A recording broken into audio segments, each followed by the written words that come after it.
Okay, greetings, brothers and sisters. Today is Tuesday, October 29th. This is the introduction to the 160th edition of the Journey series. And I'm going to put this up as a separate video, this first part here, about the Daaji's son, and this is an SEC lawsuit. This is Security and Exchange Commission's commission, a federal branch of the American government that's in charge of financial crimes and things like that, right? You guys, who don't know that, but this is about financial crimes, big business crimes, these kind of fraud things, insider trading, and the rest of it. And so, SEC charges three former executives of pharma startup Medley Health Inc. with defrauding investors. Now defunct digital pharmacy raised over $170 million based on fake prescriptions and fraudulent inflated revenue. The Securities and Exchange Commission today charged now defunct digital pharmacy startup Medley Health Inc. co-founder and CEO and former CEO Marg Patel, that is Kamlesh's son. This was originally Kamlesh Daaji's pharmacies. That I'll explain this in a moment in a voiceover. Former CFO Robert Horowitz and former head of RX operations prescription. This is the prescriptions. When they write a prescription, it's RX operations. Chitan Kumar Bhatt with defrauding investors in connection with capital raising efforts that netted the company over $170 million. So my wife just called me. There was a bunch of wild turkeys, a whole, flock, I guess you would call them, that had come into our backyard, which is kind of cool. They're, auspicious because the Native Americans believed that wild turkeys were auspicious. And so let's go a little bit farther here. According to the SEC complaint from at least February 2021 through August of 22, Patel, Kamlesh's son, Daaji's son, and Horowitz provided financial information to existing and prospective investors that fraudulently overstated Medley's revenue due in part to millions of dollars worth of fake prescriptions entered into the company system by Bhatt, the other guy being charged. The SEC complaint alleges, among other things, that Patel and Horowitz knew of but failed to correct the insignificant accounting irregularities and were aware of several reports and complaints by employees that the revenue reported in Medley's financial statements to investors was inaccurate. I'll come back and read the rest of this in a bit. Let me just talk about this, in a voiceover here. Okay, I had a voiceover that was already supposed to go after what I just read there. But, I've completed this whole video.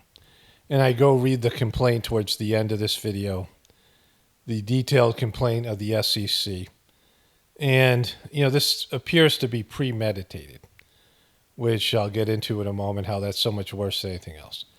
So the complaint says that Marg Patel, Kamlesh's son, and his brother Sahaj partnered in creating this thing called Medley Pharmacy. And again, I'll read this verbatim as we move forward here. It's kind of legalese. Back in 2017, right? And they were co-partners, co-founders, but only Marg is being charged now, which I'll get into later as well. And they both owned 40% of the company. I assume maybe Kamlesh owned the other 20, but it was an extension of their family business, which it states over and over again, a family business that was started by Kamlesh years and years ago when he came to America back in the 70s. And I talk about that later in the video as well. which I know about from Kamlesh and Josh Patel and Josh Pollock and other people that I talked to that were familiar with Kamlesh, right? People who gave Kamlesh rave reviews as a preceptor, went to his house as a preceptor. They talked about how great he was. And so what they're being charged for is that in 2001 they started to inflate the value of the company so that they could drive the prices up in terms of the stock value of the money for the investors, right, who are going to invest in this business, right? And so they did this by creating fake prescriptions and making up, just cooking the books, but doing it with a subsidiary software company that was in India, Pune, India. And this is important because they were able to shield this information from their employees who couldn't get access to the financial records and the financial data that they were using to sell the company to prospective investors. But even with that, some of the employees found out, whistleblowers who found out that they're scamming, right? So if these charges are true, they created a holding company in India in which they created these these false financial records so that they could scam people out of $170 million in investments and move the money to India and leave there and abscond with the money. It says that when the SEC questioned Mark Patel, he took the Fifth Amendment, saying that he was likely to incriminate himself if he gave any information, right? That by answering the questions, he would incriminate himself because he was involved criminally, right? It's basically admission of guilt. And so when you have something like this, the way they describe it is, it's not something they didn't know what they were doing. They didn't know it was wrong, right? They're innocent of, by just stupidity or incompetence.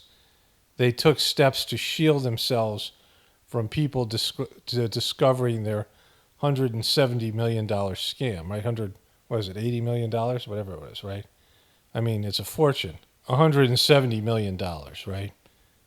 That's a fortune. Like, think about bank robberies. They get, under $1 million. I mean, crimes that people do. This is $170 million by an already rich family, which I talk about. I was aware of some of their wealth, some of the things Kamlesh was able to do. But they were already millionaires, and they had 7 pharmacies in New York City that were going to generate more money. So they were already rich. They were already wealthy people, far beyond what they needed. And if you move back to India with that kind of wealth, which they have done now, I mean, you're already, doing well. They could have sold off their pharmacies and started businesses there, and, they would have been successful because they have all these connections through Kamlesh, through the mission, right, and Daaji. And so they didn't need to do this. Like, they didn't fucking need to do this, right? They didn't need to do this. And so, if what's being said here is true, this is premeditated because they shielded their scam from these prospective investors and from their employees. One investor invested like $85 million, another $50 million. I mean, there's large sums of money being invested. But it's not only these rich people who were investing into this company, but it's all the employees that lost their jobs. People suffered. I covered this when it went bankrupt in the beginning, and I said, they'll kill you over $110 million. I mean, at the time, it was $119 million that they had lost, not $171 million. The SEC wants all the money back, which seems to be in India, and interest on top of it for these people who lost their money. But the people who lost their jobs, people who thought this was a growing company, maybe still thought it was just a hot new company, and they quit their job. I mean, a number of people suffered because of this, right? This criminal conspiracy. So I wanted to say here is, well, first of all, let me read Maxim 10. So in Sajmarg, there's the 10 maxims, and it takes you through a day. The first one, rise before dawn, offer your prayer and puja at the fixed hour, preferably before sunrise, sitting in the one and the same pose, have a separate place and seat for worship. Purity of mind and body should be especially adhered to. And so that's the beginning of your day. And at the end of your day, you do Maxim 10. At bedtime, feeling the presence of God, repent for the wrongs committed, beg forgiveness in a supplicant mood, resolving not to allow repetition of the same. Now, Kamlesh changed these maxims to make them, I don't know, more user friendly. I don't like the changes, and I don't like pretty much anything he's done because I feel like he's just out of the flow of the thing. And who is he to change what Babaji wrote here, right? But he was describing, he did these talks on the maxims, which I listened to. And it seemed like he had inside knowledge about all of these things. But when he got to Maxim 10, he said, when Babaji designed this maxim, you are begging for forgiveness for things that you did by mistake, by wrongs you committed unknowingly. Because Babaji would never think an Abhyasi would consciously do wrong. I mean, that's how Babaji viewed all of us, that no Abhyasi would consciously do wrong. And Kamlesh was talking about this like he was, of course, he's the master of the system now. And of course, he would be the primary example of somebody who would never knowingly do anything wrong, right? There's one thing to do something that's premeditated, and another thing to do it when it's just a crime of passion, something, where you're panicked or you're sped up and you make a mistake. I mean, there's just a huge difference in my mind, I think in most people's minds, in the minds of law, when you plan something and execute something in full knowledge that you're doing something wrong. Babaji had once said, it's not such a big deal that you lie, but it's when you start believing your lies, that's when you get into trouble. Lying itself isn't as bad as believing your lies, right? Let me show you this little meme I have. It's a Ben Affleck movie, and they're about to murder a guy who runs a cartel and steal the cartel's money, right? And he's saying, let's not lie to ourselves about what we're about to do. So let me show you that clip here. Make no mistake about it. What we're about to do is criminal. We do not have the flag on our shoulders, and no amount of bullshit that we tell ourselves is going to change that. If we do our job right, we will be committing one murder and one armed robbery. It was a pretty good movie, a Netflix movie. I forget the name of it, but I really like that scene because it's when you bullshit yourself, right? And it's one thing to, like I said, do something accidentally, something that's innocent. It's another thing to do things premeditated. And there's another narrative about how heartfulness, which I talk about later in this video. There's this guy called the Daaji Truther, and there's about some thousands of Abhyasis who are freaking out and upset about Daaji, and they think he's a criminal. There's, people have come forward. Again, I'm out of the loop.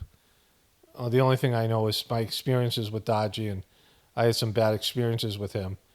The condition of the mission, the lack of transmission, all the negatives that I've talked about extensively in my other videos, right? And what people tell me. So I can't verify what they tell me, but I have seen the scams, and I get into the Brighter Mind scams, and these are known scams. There's no doubt about it. They've been proven, they've been debunked, all these things. And Daaji has done these things with a premeditated type of attitude. And what I've been told is that he and other people pressured Kamlesh to nominate him. And there's supposedly a couple of people, insiders, who don't want to be named.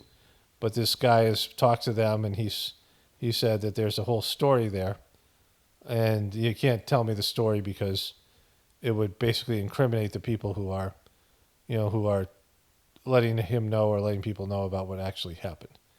And that what he's doing now is trying to defraud the Sajmark system. When Charging first nominated him, if you go back and find the nomination, it isn't in any of the mission publications, I think, but it's on Vimeo. And when Charging nominates Daaji Kamlesh, he says, one of the things he has to remember, and I say this later on in the video here, but I want to say it here because of the importance of this, this segment here, is that when you're spending mission money, you're spending collective money, money other people donated, and it's not your money to spend, and you have to be very frugal and wise, and certainly not criminal, and not steal their money, and not steal these properties. And so there is this idea out there, and again, I have no personal evidence of it, I've just been told this, that the Heartfulness organization is like a parasitic holding company, just like there's two Medleys. There's a Medley pharmacy and there's a Medley software company. And the software company is where the money from the Medley pharmacy, the defunct Medley pharmacy, the $170 million was sent, right? And so this is what the SEC is saying. And the same way that Daaji is taking all of these properties, there's $1 billion worth of properties in India, ashrams and such. I would think they're around $1 billion, certainly in the multiple millions, hundreds of millions of dollars.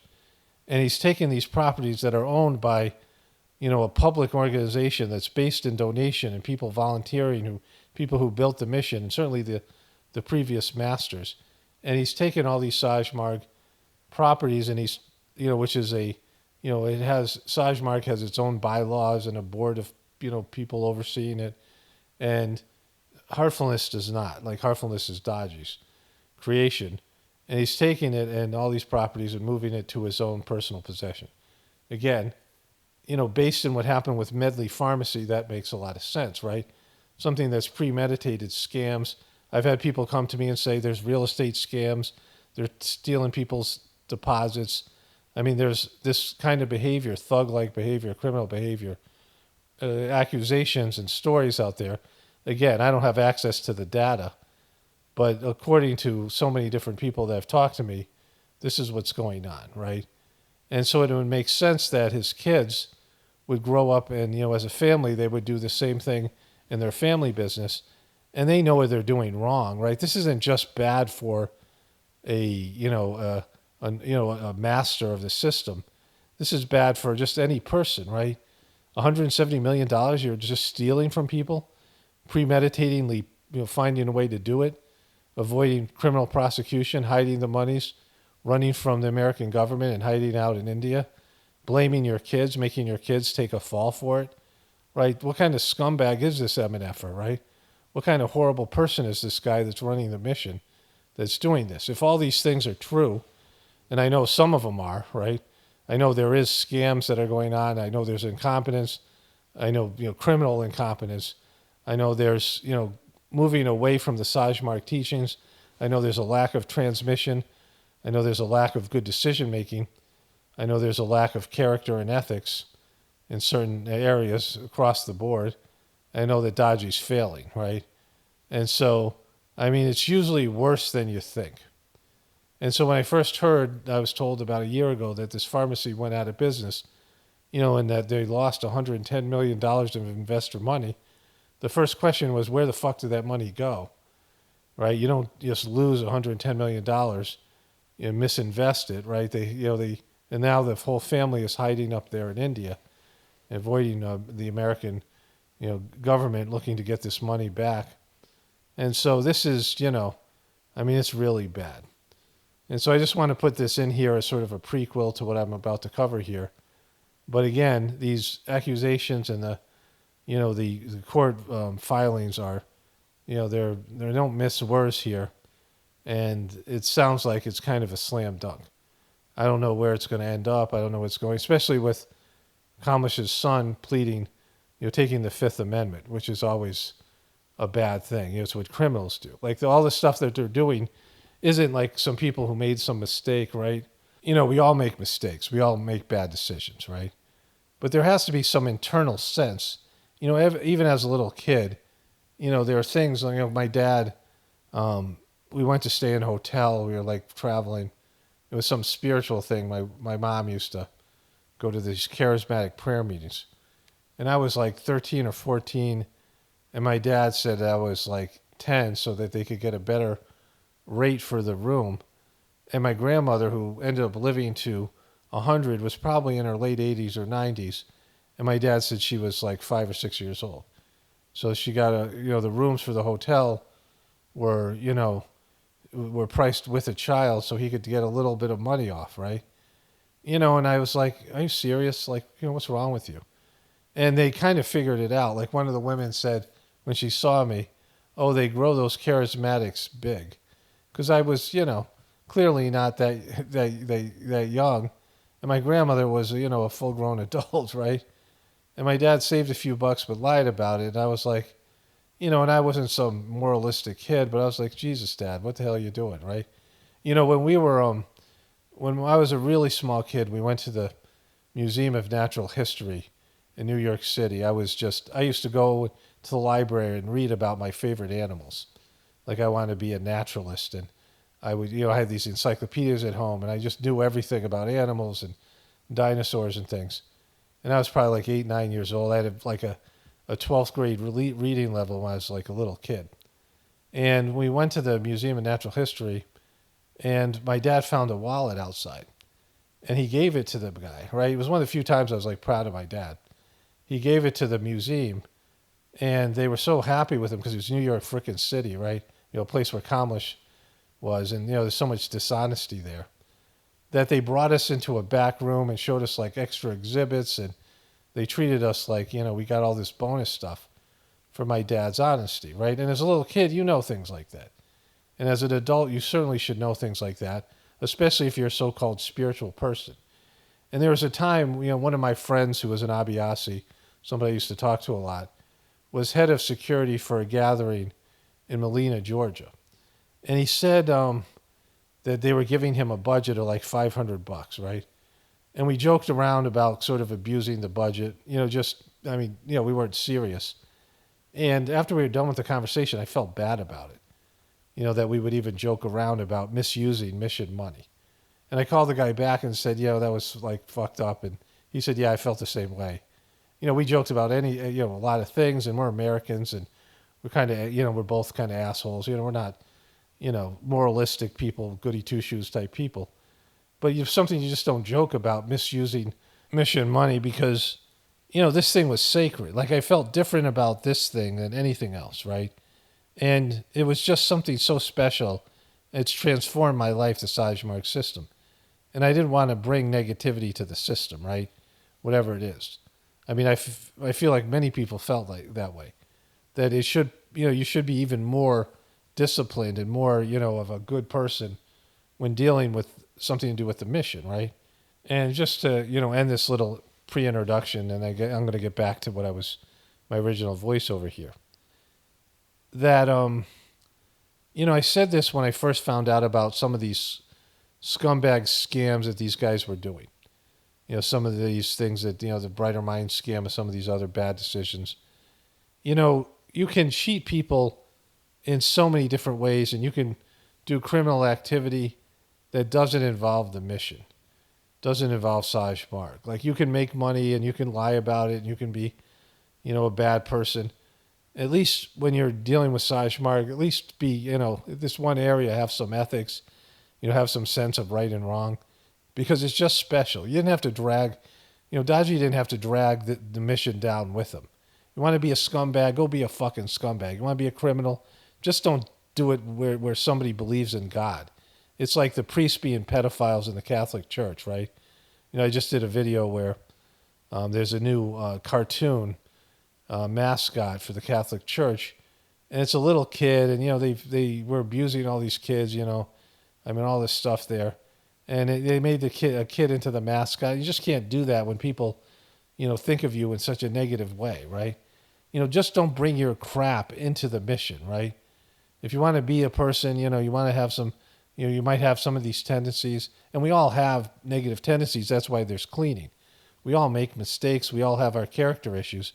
But lying about these things and pretending they don't exist and not owning up to them, like Daaji should come out like a fucking man, like a dad, like a master of the system, and address all this stuff that's going on. He's not going to do it, because he doesn't do any of these things. He's just going to act like he's some guru, put on his fake guru act, do whatever the fuck he does, right? But, this is just scum. Like, this is bad stuff. And if you admit what you did was wrong, and you work on the maxims, like Maxim 10, then there's, that's what you do. You make mistakes.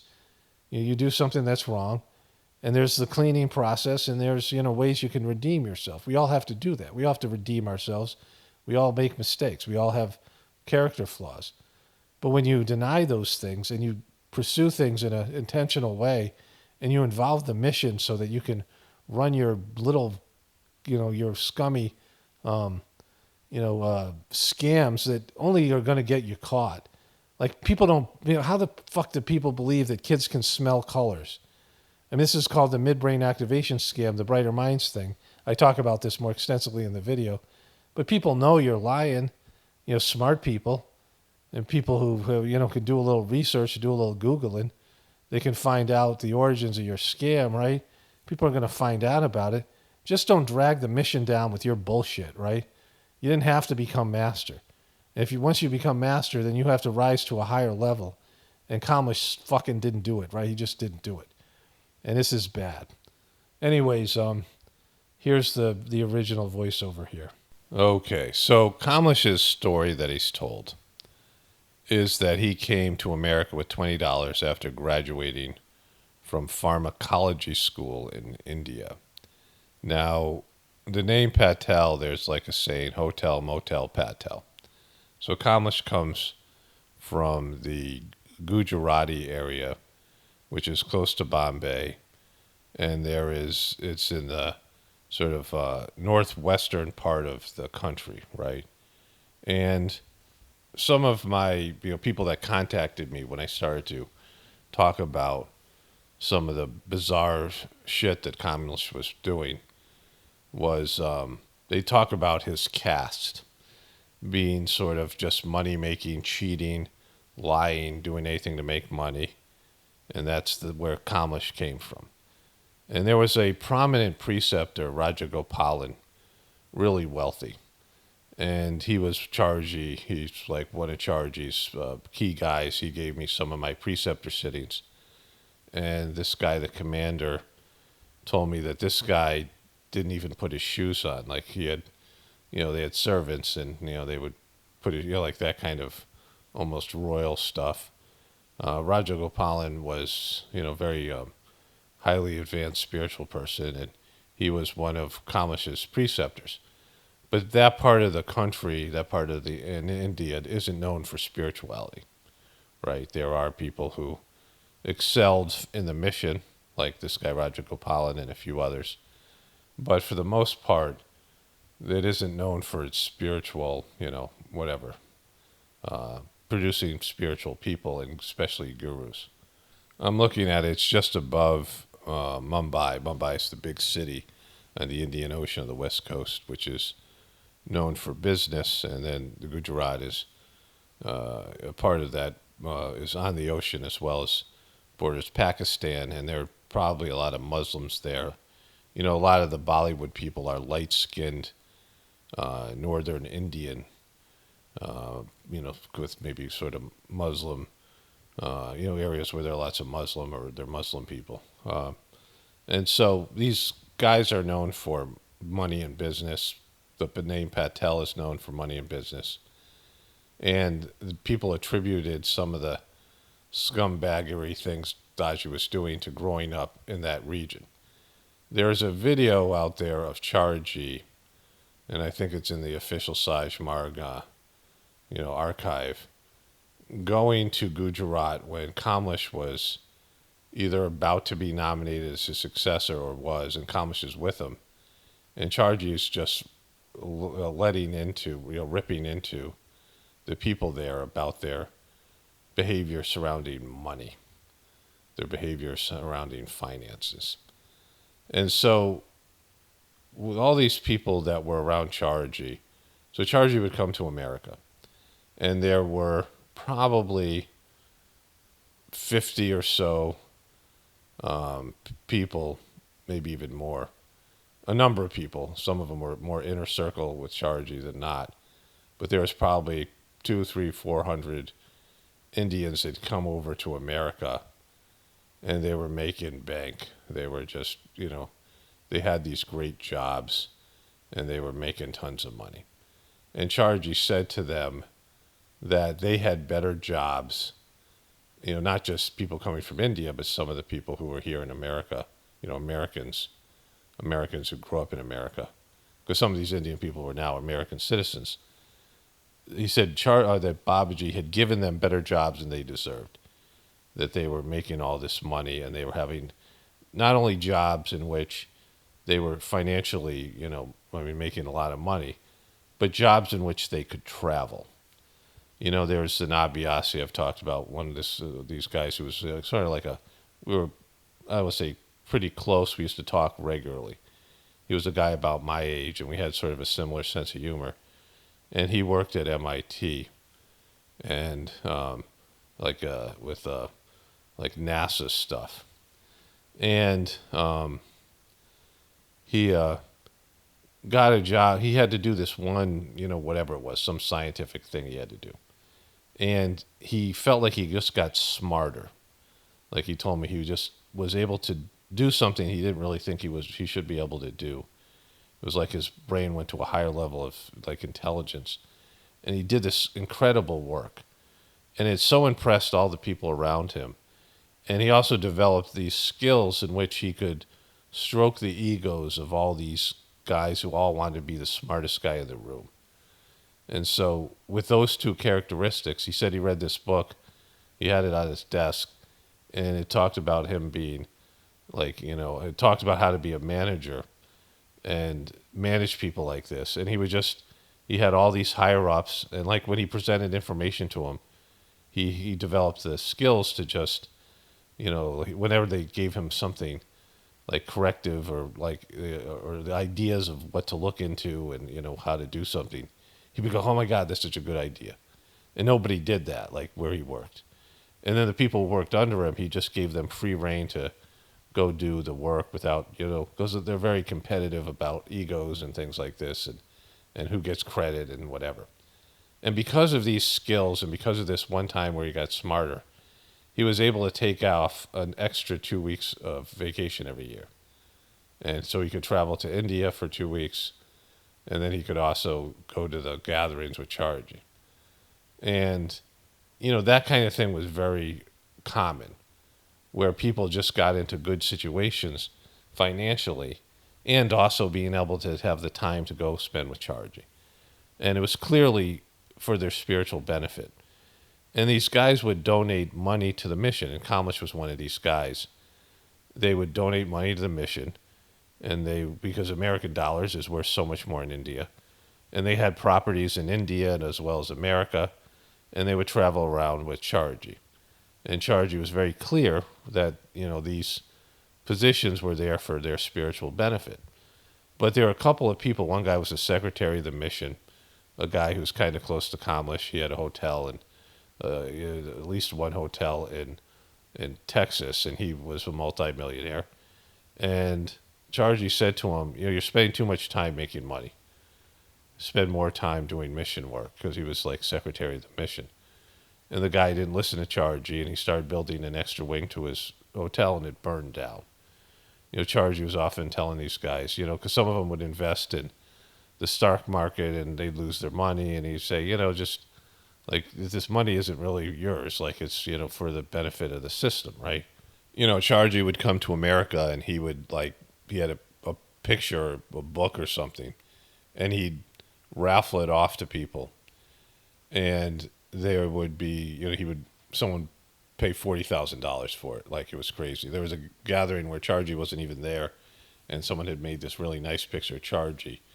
And this guy, it was kind of greasy. I didn't really kind of like it, but it was better for the mission. And one of the guys, senior preceptors, came up and said, let's make this about whatever center, whichever, center is it would be like, New York had a center with Kamlesh being sort of there, and Cleveland, Ohio, and Dayton, Ohio, and, these places that had a lot of money. Atlanta, where the ashram was. And then in California by where they've built an ashram there by Silicon Valley, and then all these guys in Texas. So there's these rich centers in New Jersey. Kamlesh was in New York and New Jersey.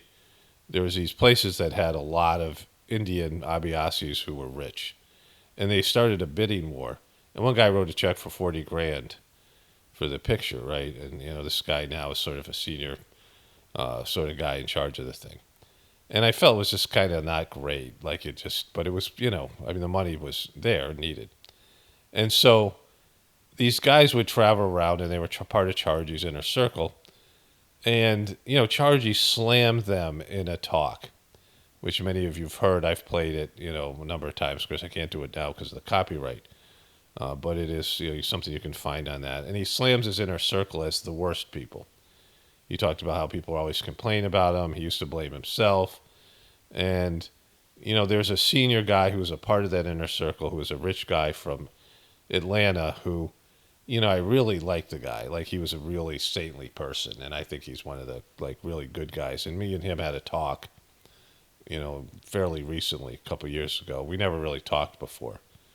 But he was a guy that I respected. I knew that, as a preceptor, new Abiasis would come to his house and he would do his cleaning while they were doing their cleaning, so they could be around.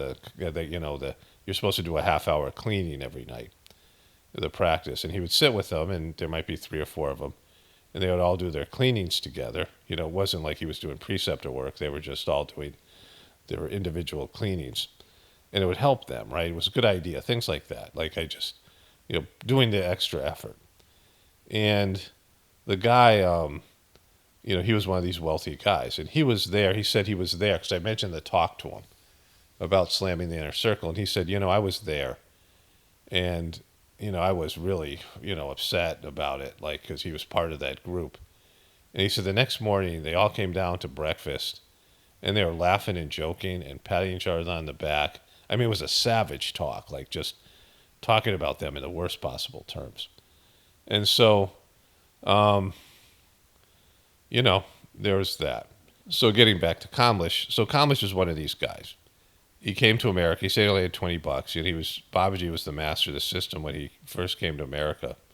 I think he had started already, he was in India he had started when he was a pharmacology student in India.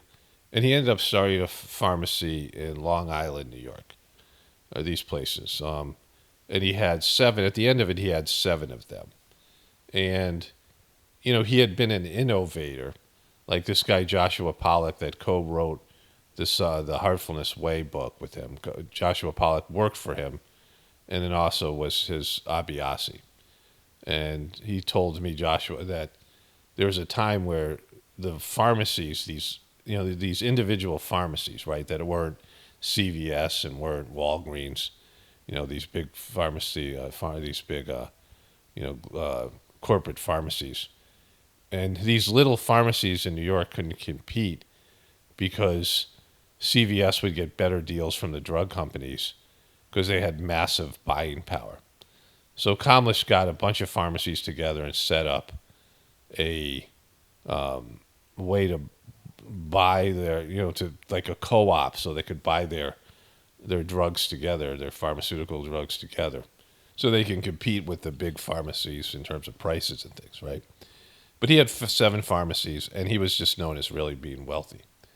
And, there was the ashram in Monroe, New Jersey, which is by Princeton University. So after I'd become an Abiasi, maybe a year or 2 in, I was in a shared house, and there was a couple that hooked up. There was a woman who she was a professor at Smith Colleges in Massachusetts, and this other guy we became kind of close friends, and he was managing a gas station at the time, but he came from, his dad worked as a longtime professor in person at Princeton University.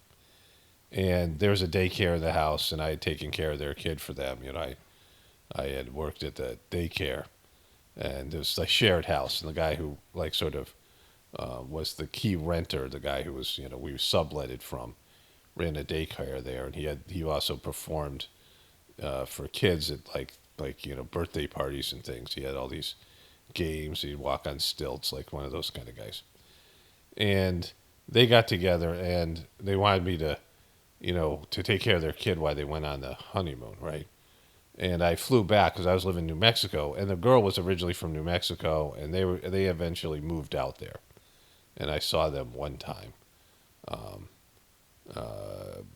visited them with my family, and I went to Princeton, before the wedding, and then I think I went to the wedding, or they flew me back or something. It was a whole thing. because they had, they wanted to do their honeymoon. And Princeton was an amazing place, the campus. Beautiful part of New Jersey, very close to New York.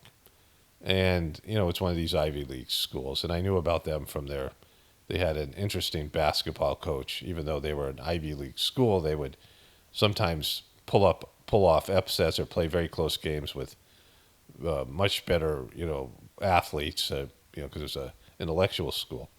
Ivy League isn't known for its sports, right? And so I was familiar with the area, a beautiful place. And I went down there twice to the Monroe Ashram on my way to India with my family. And so I knew the guy kind of ahead. There's a guy there he's got, a couple of patents, a really wealthy guy. And Kamlesh had gone in with another Abhyasi, and they bought a house, and they eventually bought a second house. And they turned it into an ashram. And so this is, really wealthy area. This is very close to New York. People would commute into New York. And the ashram was just in a nice neighborhood next to like some kind of bird sanctuary, like out sort of in the country in a very, populated area, right? Very high property values. So Kamlesh had the money to buy a house and donate to the mission, which is a great thing, right? Which is, being making, your having personal money and success with these 7 pharmacies. And then in India, he had a flat, an apartment, which was a nice apartment. And one time me and my family were there, and there's this beautiful picture of Babaji walking.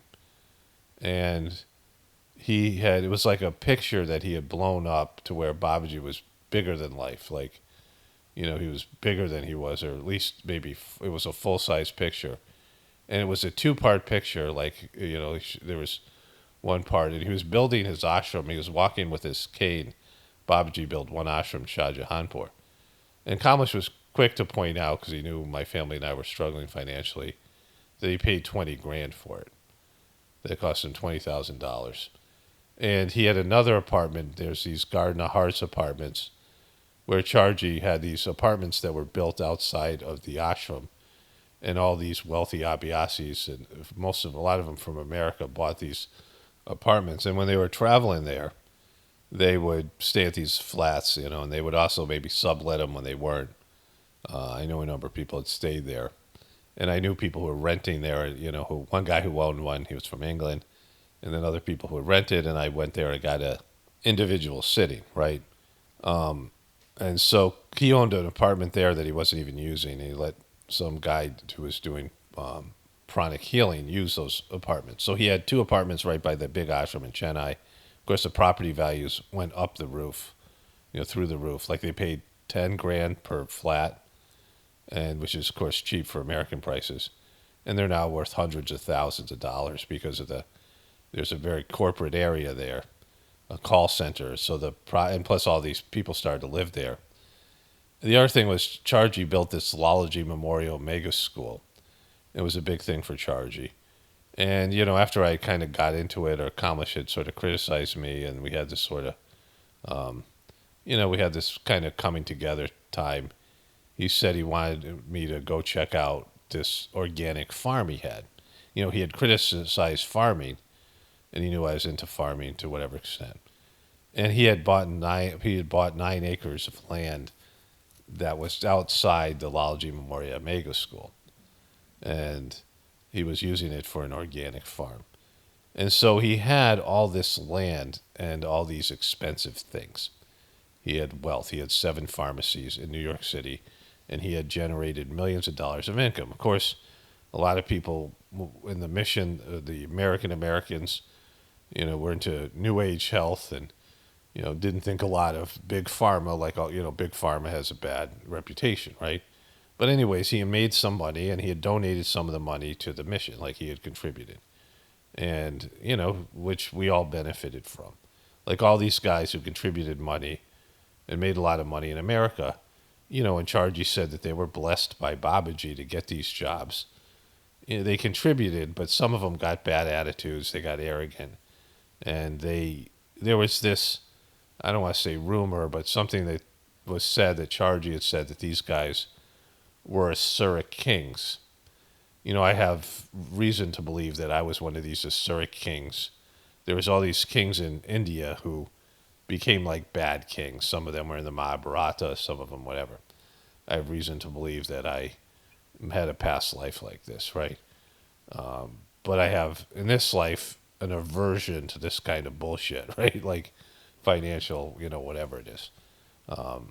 You know, being a royal person, I have like the opposite kind of, for you guys who know me, whatever it is. But these guys were, maybe saints also. Some of them were previous disciples of Ramakrishna and, Charji, and some of these people had been around.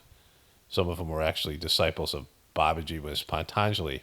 But they also had bad lives where they are wealthy kings that got egotistical.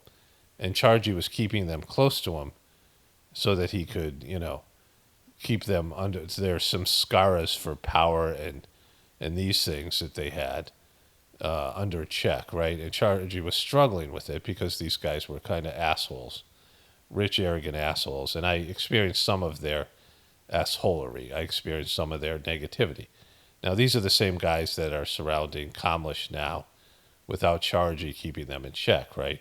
So this is where some of the scumbag, the financial things and violating the principles of the system. And, they've turned on Charji. Like they've allowed Daaji to sort of throw him under the bus. I've documented this in many of these other videos, right? And so this thing comes as no surprise. But Kamlesh was doing fine with 7 pharmacies. Before Charji passed away, Kamlesh said, I think he told me personally, or maybe in a talk, that he was in Chennai for 7 years, while his sons ran the business. And he has 2 sons, Sahaj, and Charji named them both. To these people, these Indian people, they would come to Charji, Charji, should I move here? Should I take this job? Should I, marry off my kids? I mean, these things, right?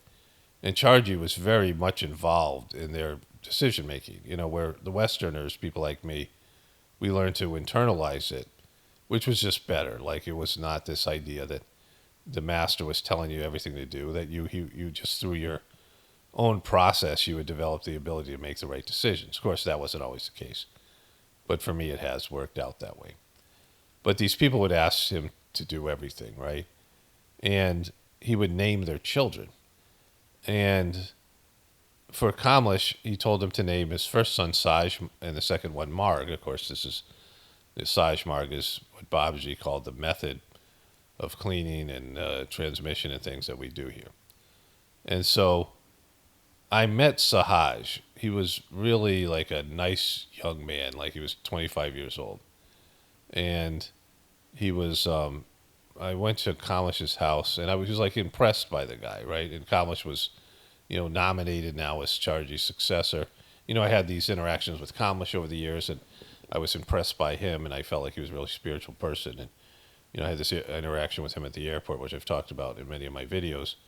And I was impressed by the guy, and Kamlesh had offered me popcorn, and I had always wanted to know who Chargie's successor was, so I would have the ability to adjust my attitude towards this person, because so many people had rejected Chargie. I talked about this in many of my Journey series videos and things, and so I was, praying that I would be able to accept the next person and see that person ahead of time, because I'm not a person who accepts, I'm a kind of I'm just an outsider, I'm not good with authority. I never liked the whole masterly thing. And so I thought I would have trouble because I knew the second person, Chargie's successor, was not going to measure up to Chargie, at least in the beginning. And I'd seen all the ways that Chargie was mistreated by people who judged him unfavorably because of their opinion of Babaji. And they didn't think Charji was nearly as good as Babaji, right? So, I wanted to, be able to, like I said, adjust my attitude towards this person. And so Daaji offered me popcorn. We were all waiting for Charji at the airport. I looked at Daaji and I was like, oh, this guy's in the central region. Like I had a spiritual experience. And from that, I had other interactions with him that led me to be able to accept him. as the master of the system, because I saw him being prepared by Chargy. I saw the work that Chargy was doing to him, that he was getting this, spiritual evolution, because we lived. I used to walk by his flat when I lived in Chennai. I had extended stay in Chennai, and we'd see each other, and I could see his condition changing. Like I was reading his condition, not intentionally, but we would say hi. We'd walk by this, we'd walk by each other in the street. Like I'd be going to the ashram, he'd be coming to his house, his flat, and I must have saw him, 8 to 10 times, and we'd maybe chat for a second or whatever. And I'm like, I could see that he was evolving, and so it was easy for me to accept him as the master. And he had these, success, and he had contributed to the mission, and so for me there was just every reason to believe in the guy, right? Because I was there watching it, and of course I saw him. I was in Hyderabad when Chargy died, and when I came back, and Kamlesh was now the master, I saw him at the ashram. I tell this story about how I saw him, and he walked in just ahead of me. To the backside, there's sort of a side back entrance into the ashram where his flat was close to.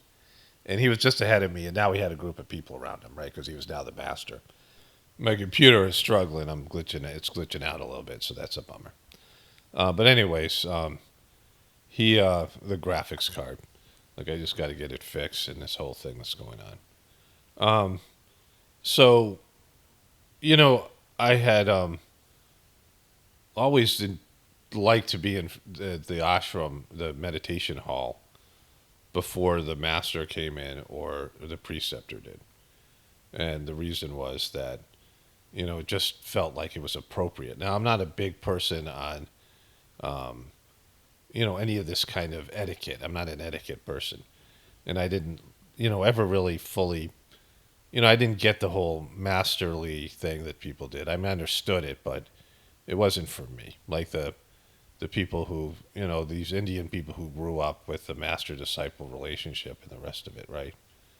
And so let me start this thing over. I'm going to close this app out here. So I never really got the whole thing, this whole masterly worship thing that they did, even though worship being the master wasn't a part of the system. But I had these things that I just internally, I did. Like I felt them. There's the right thing to do. And for me, it was to be at the meditation hall and watch the master Chargy at first, and then the preceptor, if it was a preceptor. Sometimes the preceptor would be there doing some personal cleaning before giving satsang. Because there's preceptors. There's 3 satsangs that would be given on a normal day, like Monday, Tuesday, whatever it was. And then on Sunday, Chargy would give the sitting, and there would be about 3,000 to 5,000 people.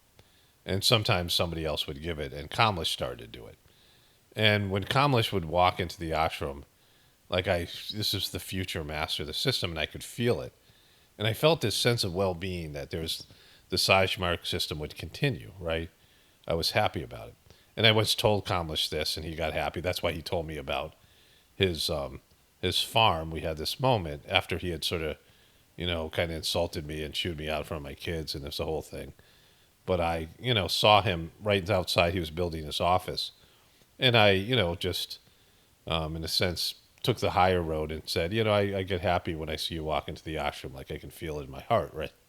I felt this sense of well-being in my heart when he'd walk into the ashram. So I told him that, and he got really happy with that, right?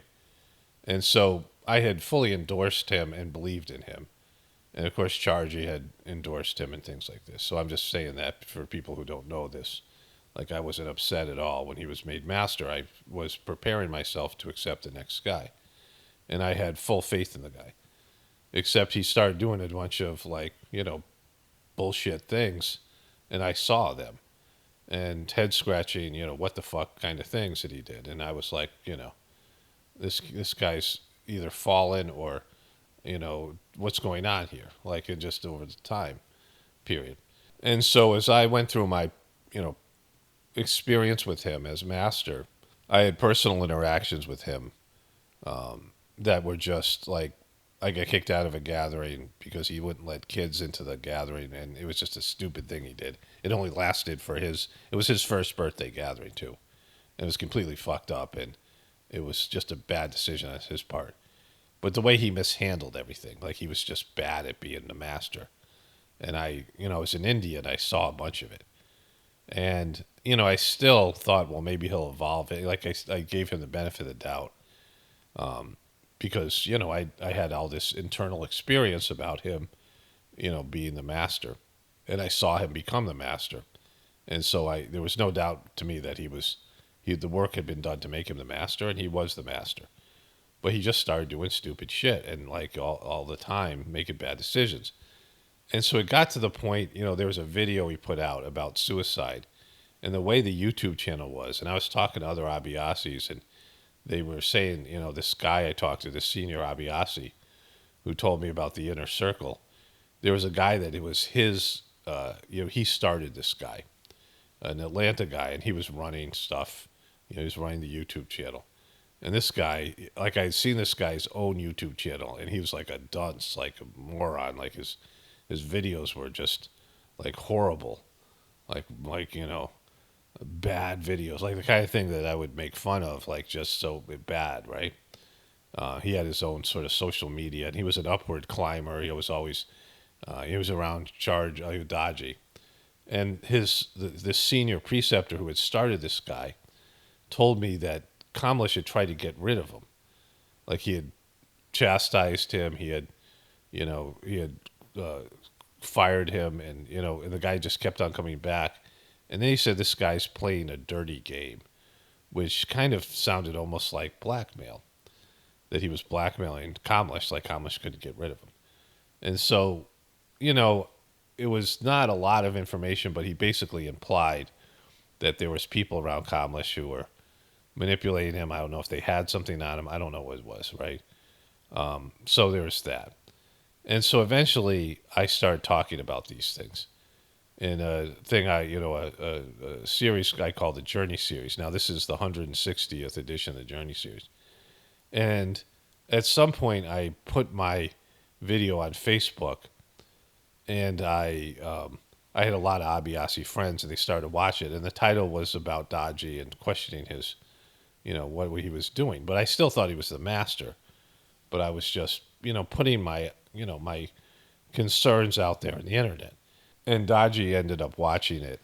And so did a lot of these people in India who were completely, like, just stunned at what was going on there. And they started to contact me. One of these guys I call is the Daaji Truther. He's a sort of a senior preceptor person who is just, he's collected a lot of the, the data that, about Daaji. And he started to give me the data because I was making videos about it. And, it got kind of sucky for me that I got in the middle between a very Indian thing. Like it was like people who were up in arms. They started making memes with me and Daaji, like me versus Daaji and shit like that. And, I wanted no part of that because I wasn't advocating for Daaji's being taken down, and I wasn't advocating for myself to replace him, which is kind of how, like, some of the narratives were, like that would never happen. Like, I'm very clear. I don't have master potential. Like, I'm not, I make good videos. I'm good at this, but I'm not, and I'm really devoted to being an Abiasi.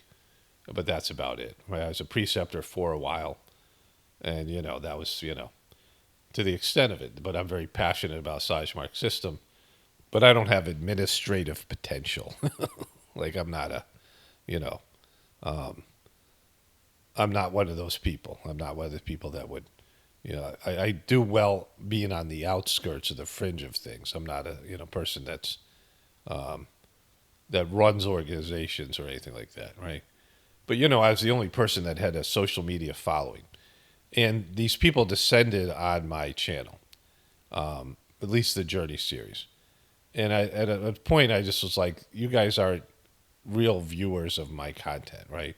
So my Journey series, which used to get about 2,000 to 3,000 views per video, of my diehard fans here, I don't want to call them fans, but whatever, viewers. And they started getting 8,000, 9,000 views, right? I put out a 9-hour video, and I made my concerns public. And eventually it just became too much for me. Like I didn't feel like I felt kind of just used and I just didn't want to be in the middle of this thing. And so I made the videos private for a while. Then I re-released them later on, just for my viewers. And I had a number of people who started heartfulness meditation, and I felt somewhat responsible to tell them what I was finding out.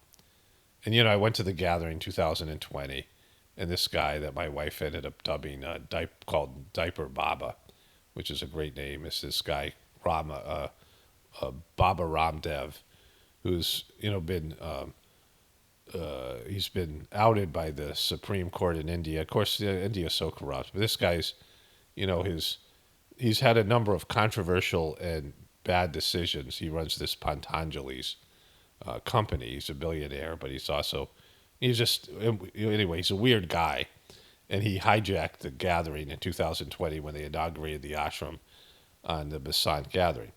And so, like, lots of people were weirded out. My brother was talking to me about a bunch of people from America and Europe were like, what the fuck is going on here? And this guy just hijacked the gathering, and Daaji had to, like, kick the guy out. And there was things that just were not right. And I was verbalizing my opinion. And when I did that, all these people came to me, and they still are coming to me. This guy, the Daaji Truther, he's the guy who told me about Medley Pharmacy, right? He's the guy who, there's people in India who are very against Kamlesh, and they are up in arms about it. And there are some thousands of people, who see that he's had a spiritual fall. That's the only way I can explain it. And some of these people told me about the Brighter Minds scam, which is a scam. It's and I've documented and talked about this, and I've shown videos of it. It's clearly a scam. And then, of course, there are a number of times where Daaji has thrown Chargy under the bus and basically said Chargy isn't in the brighter world, that he got prepared by Babaji, and Babaji's like his master. Like he's inferred or said these things, that Chargy is somehow lesser than. And anybody who knew Chargy and would compare Chargy to Kamlesh, Chargy was better and just a more evolved person and was just better at being master and all these things.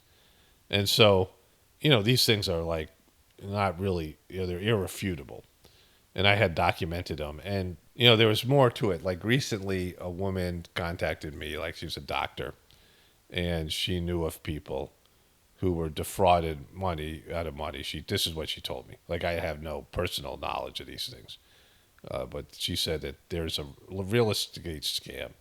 Daaji went into, was going to do some kind of high-end real estate deal with this guy from Patanjali, Diaper Baba.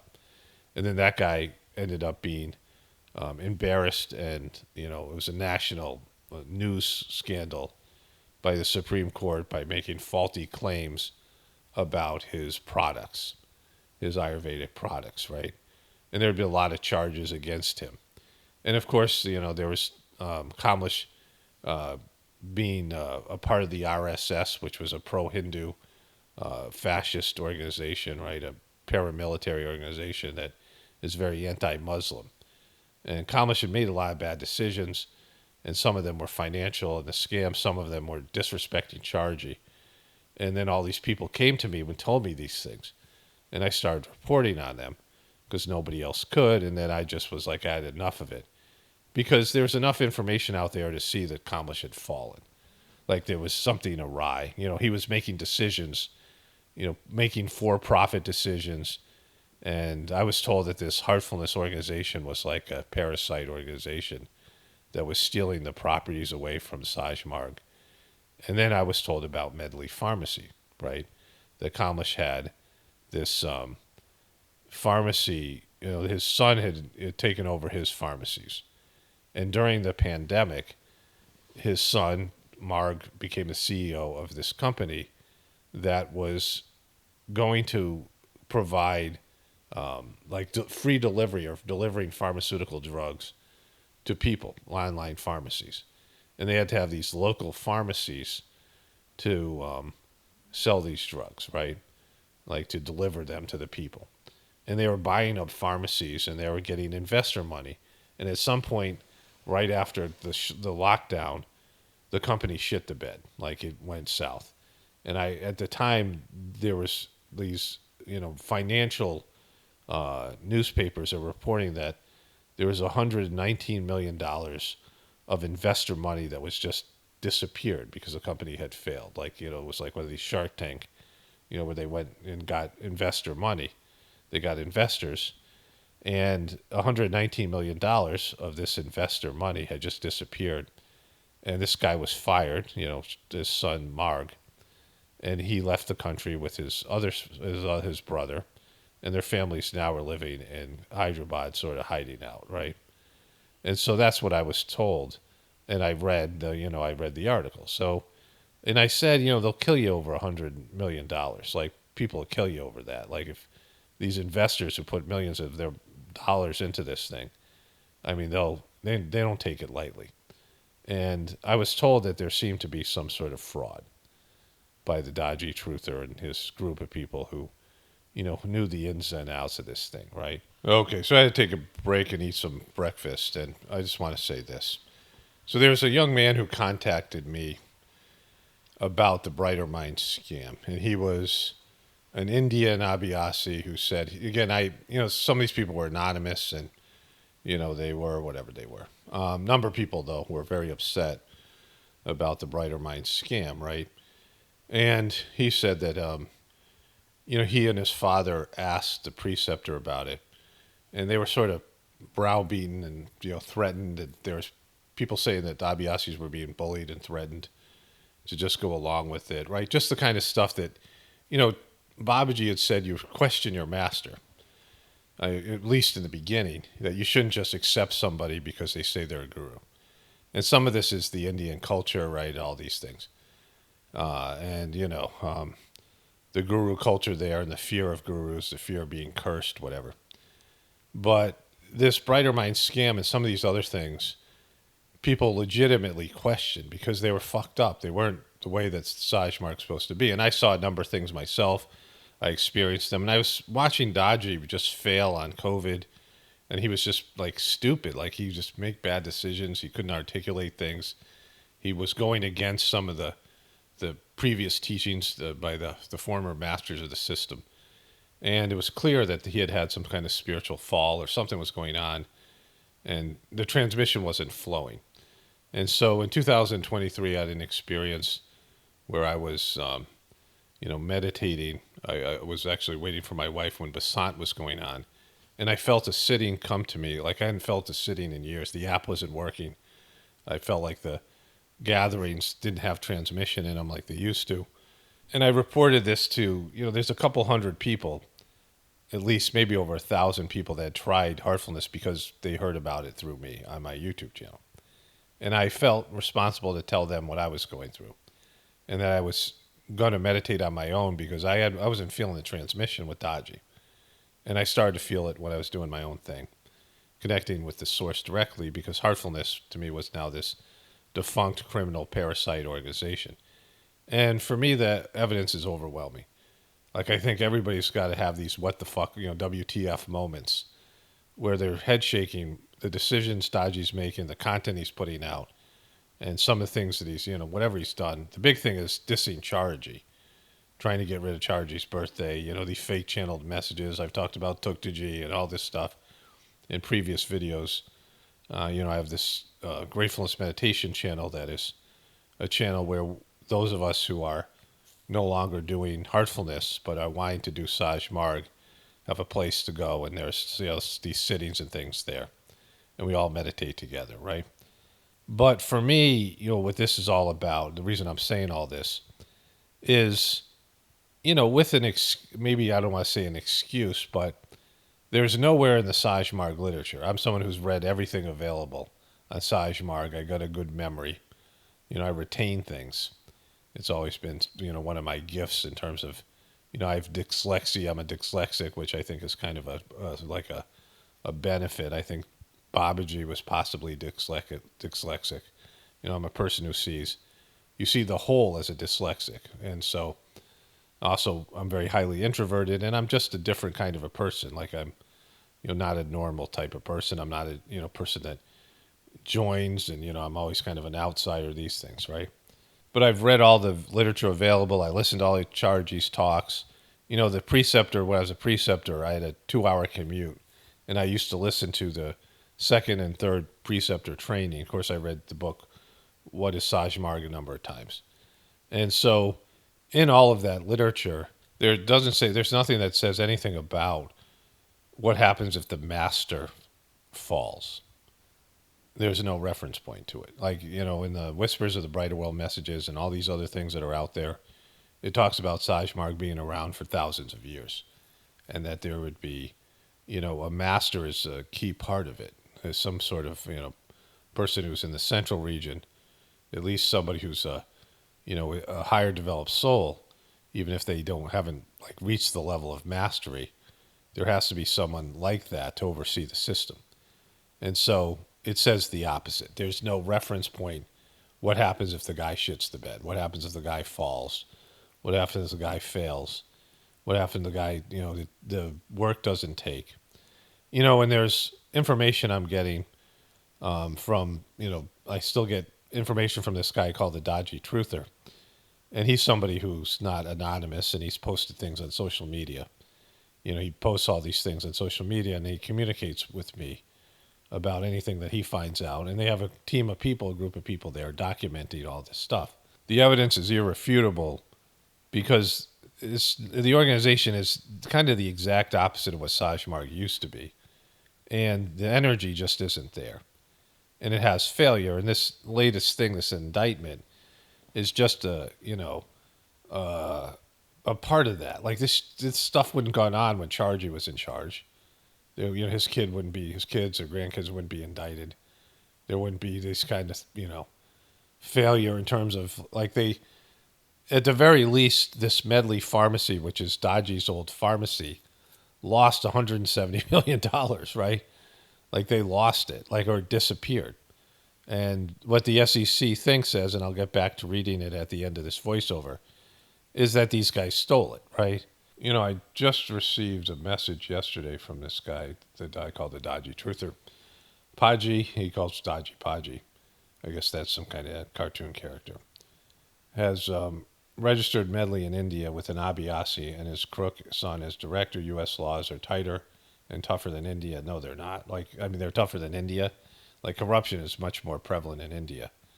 But America, the SEC, I don't think there's going to be any criminal charges in terms of going to jail.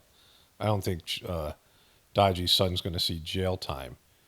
And I'll read more of what the SEC is doing. Company was registered in Pune.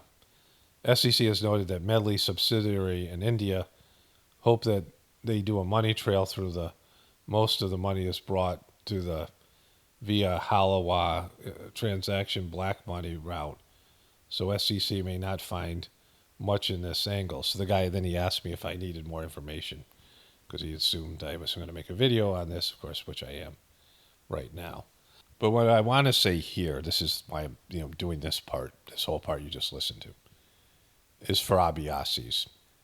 I don't want these things to happen, right? I don't have some grudge against Daaji, even though, they copyrighted me. I put out stuff and made a whole bunch of videos, and they copyrighted, so the videos had to be taken down, and it was a whole thing, right? And I had to take down my earlier Journey series videos because I didn't know which ones I had used copyrighted material. And it's a completely dick move on their part because, this is legitimate stuff. I'm not making shit up, right? I'm not wanting this to be the case.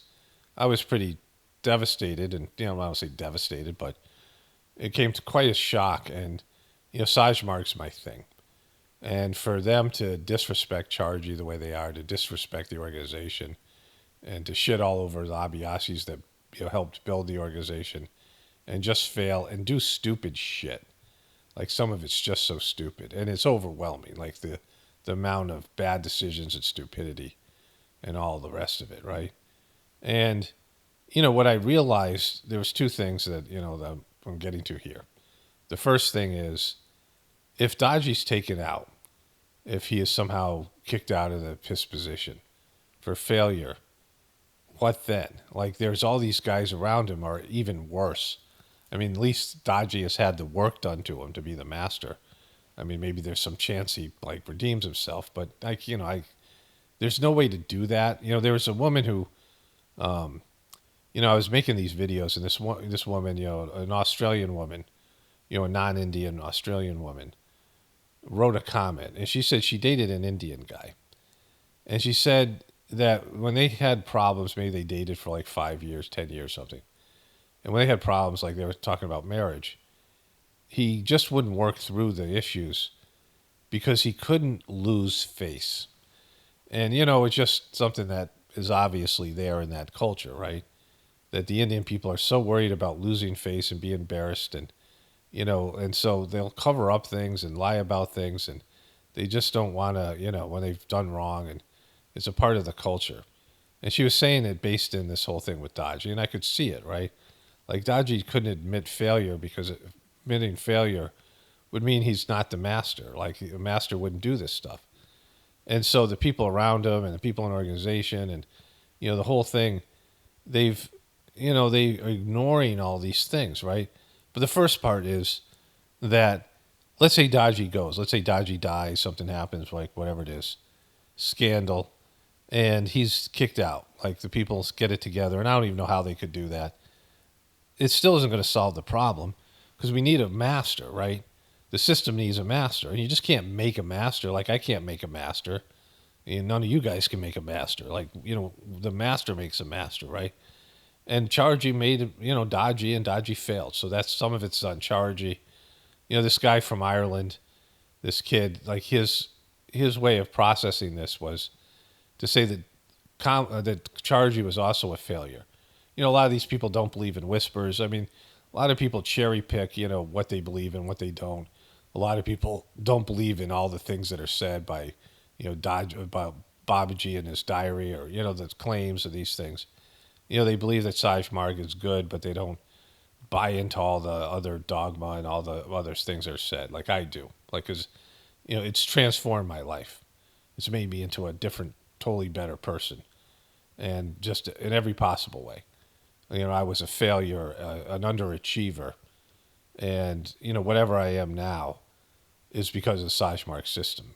All the things I've been able to accomplish that I couldn't accomplish before. Getting my degree in college, getting my master's degree, all the things that I've been able to get through and deal with a really bad dysfunctional marriage with, mentally ill person, these kind of things, right? The things that I've able to endure, I couldn't have done without Sajmark, and I couldn't have done without the master system, right? The charge and the essence of the master, the master within. And so I'm a true believer in the system, right? Because I've experienced it. Not that I'm saying I'm perfect or great, but like I'm better than I was, and that's all due to Sajmark. Whatever I was failing at, whatever I was underachieving was, me without Sajmark, right? And I'm very clear on this. I am. I know what I am without Sajmark. I know what I am with it, right? Or at least I see the difference, right? So even if this thing takes Daaji down, this scandal, what then, right? Maybe some of the damage that's being done. If these ashrams are being, there's $1 billion worth of property here.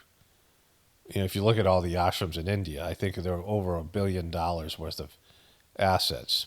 And I don't know how much it is, but it's, to me, like hundreds of millions of dollars, $1 billion of assets. And so, those things, these ashrams were, the spiritual charge that was there. I know they sold some in America.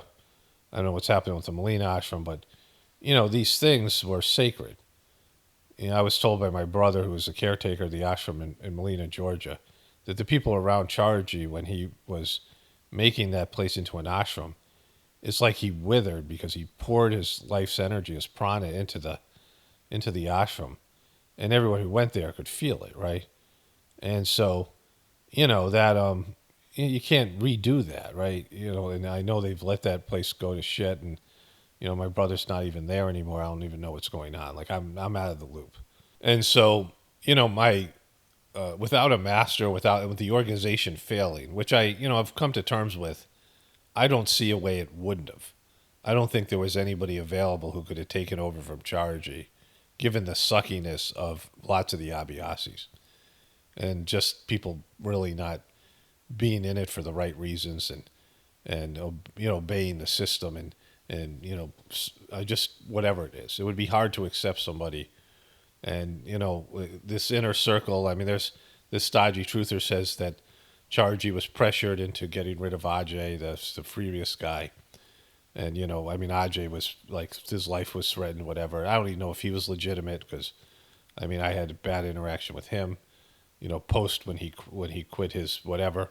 So I don't even know what. There's a lot of bullshit that went on, but they say this guy says that Daaji and the inner circle guys forced Chargy to pick him. Of course, Chargy only had 3 more years of his life left when he picked Daaji, and he had to do some kind of a rush job on Kamlesh to get him ready. Right? There's a whole bunch of shit that I'll never know what happened, and I mean, it'll just be speculation and rumors and things. But we know now, like everyone should know now, there's failure. And so, with all the things that are there, all the evidence, and people's internal feeling about this, Abhiyasis have failed epically to deal with it. A lot of this stuff, of course, for the Indians is cultural.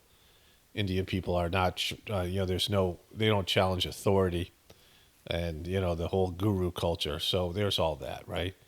And I guess I understand that to a part of it, but we're coming into what would be the predictions, end of worlds, kind of end of paradigm predictions, end of this the system that Babaji predicted in Reality at Dawn.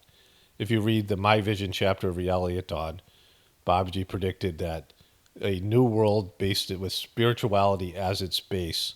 I'm not going to read it verbatim here, but with spirituality as its base would replace this current world, and this new world where people will be more spiritual and saintly after huge loss of life and all these various upheavals and things that he describes in Whispers. He gives more details in the Whispers messages, that there will be a world with the spiritual world built on the bones and ashes of the previous world, right? That's what's said.